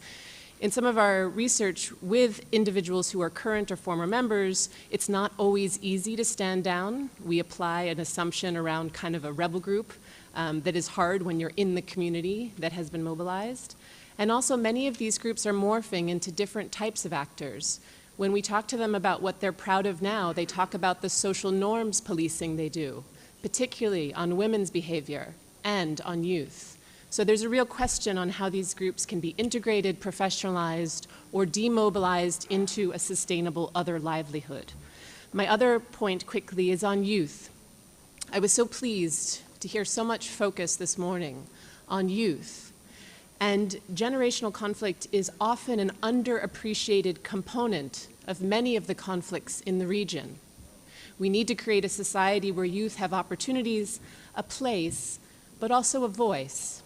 And yet, youth voices are often completely absent from how we debate our next steps on this conflict. They aren't discussed as our strategic partners in our response. And I would urge us all, because it's quite difficult. I spend a lot of time doing participatory work with youth. It's hard, it takes time, it takes money, it's an investment. But I think one thing we might come out of this meeting with is that commitment to invest on engaging youth, not only as a future, but our partners in creating that future. Thank you. Thank you. Next, Ulrich Garms from UNODC. Merci, Monsieur le Président. Je vais intervenir en français. Je voudrais répondre à l'intervention du représentant des jeunes d'IFA. Notre directrice exécutoire, Madame Gadawali, nous a donné une directive très claire dans la nouvelle stratégie de l'ONUDC pour l'Afrique de renforcer la coopération avec les organisations des jeunes. Nous y travaillons déjà dans notre engagement dans la région ici du bassin du lac Tchad. En novembre, l'ONUDC, ensemble au gouvernement de l'Allemagne, a organisé une grande conférence à Cotonou où il y a eu un dialogue entre les représentants des organisations des jeunes et les représentants des États membres de toute la région de l'Afrique occidentale. Nous avons aussi, dans le cadre de notre projet au Nigeria, des organisations de jeunes de Borno qui coopèrent très étroitement avec nous. Mais voilà, je voudrais donner un engagement que nous allons renforcer cette coopération avec les organisations de jeunes et vraiment nous placer à leur écoute. Merci. Thank you. British High Commissioner Catriona, please. Thank you very much for a rich discussion. So 2 key points struck me. The first was from the CSO NGO representative who talked about the importance of long-term funding for NGOs. And it also struck me that we should probably add a 6th principle to the establishment of the basket fund, which is the important principle of localization, seeking to direct funding where we can to these really important NGO partners. The second thing that struck me was the great intervention by the Egyptian ambassador. And I think it's just worth reflecting what he said. You know, we're focusing a lot on the challenges, but let's take a moment to congratulate ourselves on this future model. He described it as a game changer. And I think we should all be really proud of what we've achieved so far, but nevertheless, still work to be done. Thank you very much. Thank you, High Commissioner. Mohammed, UNDP.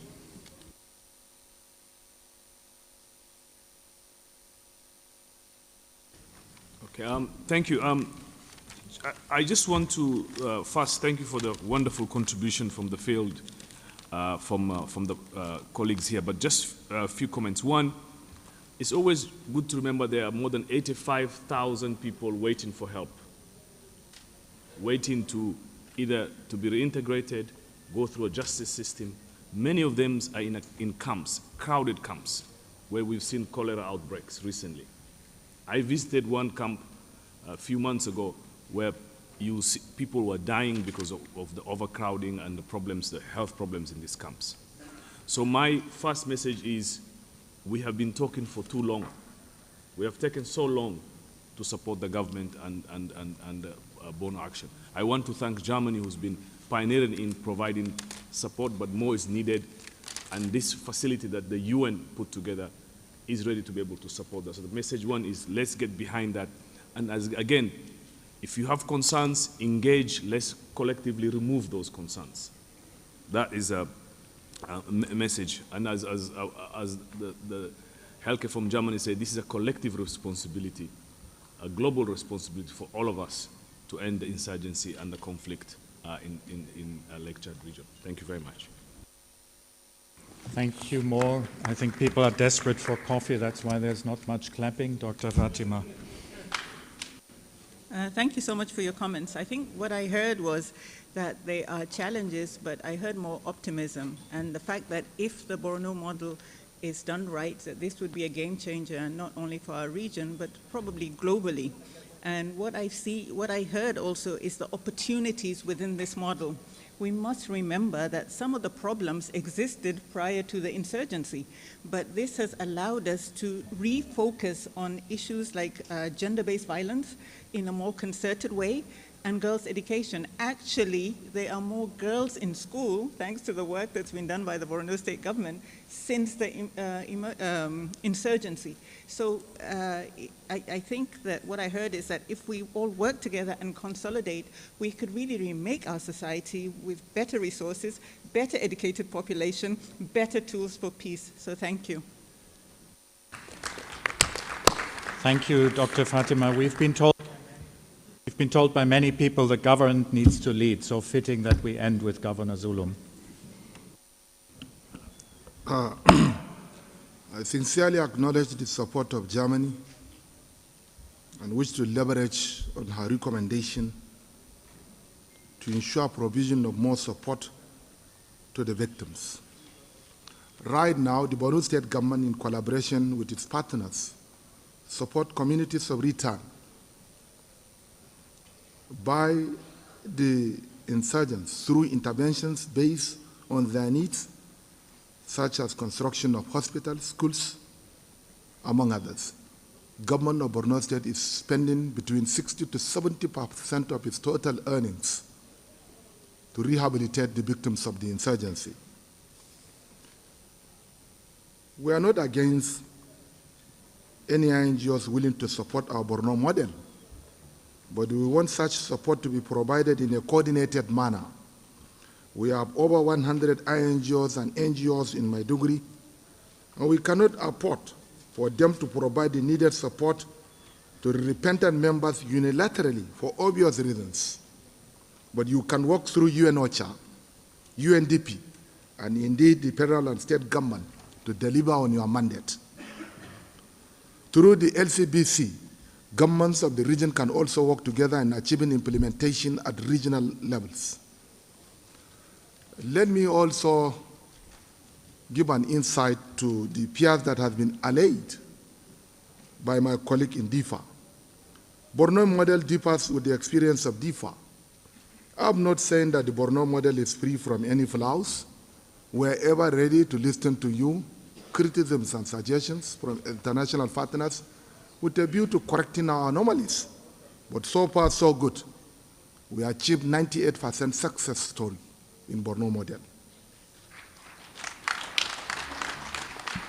What are we doing in the IDP camp now, in the centers where we are managing the mass exit?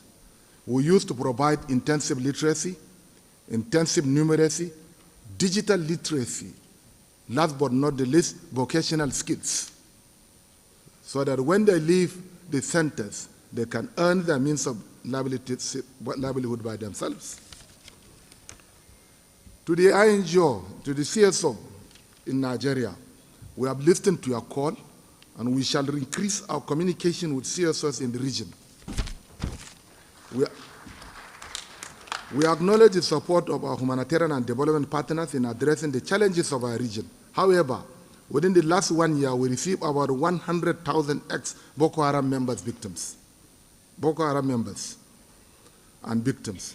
Our resources are very lean, low IGR, and managing them is not easy. Last week alone, I approved and released about $3 million in a day for the management of the repentant members. Therefore, we need your support in order to manage the ex-members and, more importantly, to support the victims. And therefore, we are calling upon the partners to donate under the following heading. We want you to donate into our stabilization funds in order to support the victims, but we are also calling upon all of you to see how you can separately donate for the support of our mass exit, as has been said by the British High Commissioner. We are ever ready to partner with all our international partners in order to achieve our overall objectives of freeing the Lake Chad and indeed the world from trouble. We are ready to listen to your suggestions and criticisms, and we are ever ready to make corrections where necessary. Today, the insurgency in the northeast was reduced by about 90%, largely because of our non-kinetic approach. We should not allow this low-hanging fruits opportunity to diminish, but rather work with you to eliminate terrorism in the sub-Saharan Africa. We still have about 1 million people living in our local government areas, IDP camps, and therefore we are still calling on our humanitarian partners and development partners to provide support with a view to containing them. But most importantly, we need your support with a view to establishing a sustainable framework that will address the problems in the Borno state through a medium, longer-term, sustainable and durable solutions. Thank you very much for your support. Thank you very much, Governor. I've run out of goodwill, so I won't do the summary, but also the panel has done an excellent summary, I think, of key messages. I hope you bear with me. In a way, we've implemented what Jan Egeland asked us to do, which is to give a platform to civil society. 50% of the speakers from the floor were civil society representatives. Thank you for your indulgence and for this rich discussion. Thank you to the panel members. Back over to the master. Thank you very much, Mr. Schmale. Yes, please, we can give him a round of applause. I think he's done an excellent job. We're going to pause for a coffee break right now, and we hope to be back by 12:15. Just a few quick announcements. Earlier, the British High Commissioner to Nigeria did mention a multi-donor trust fund, and we're all about taking pledges at this event. So if you would like to make a pledge, there are pledge forms right at this desk here, so please do your best to visit me on your way out.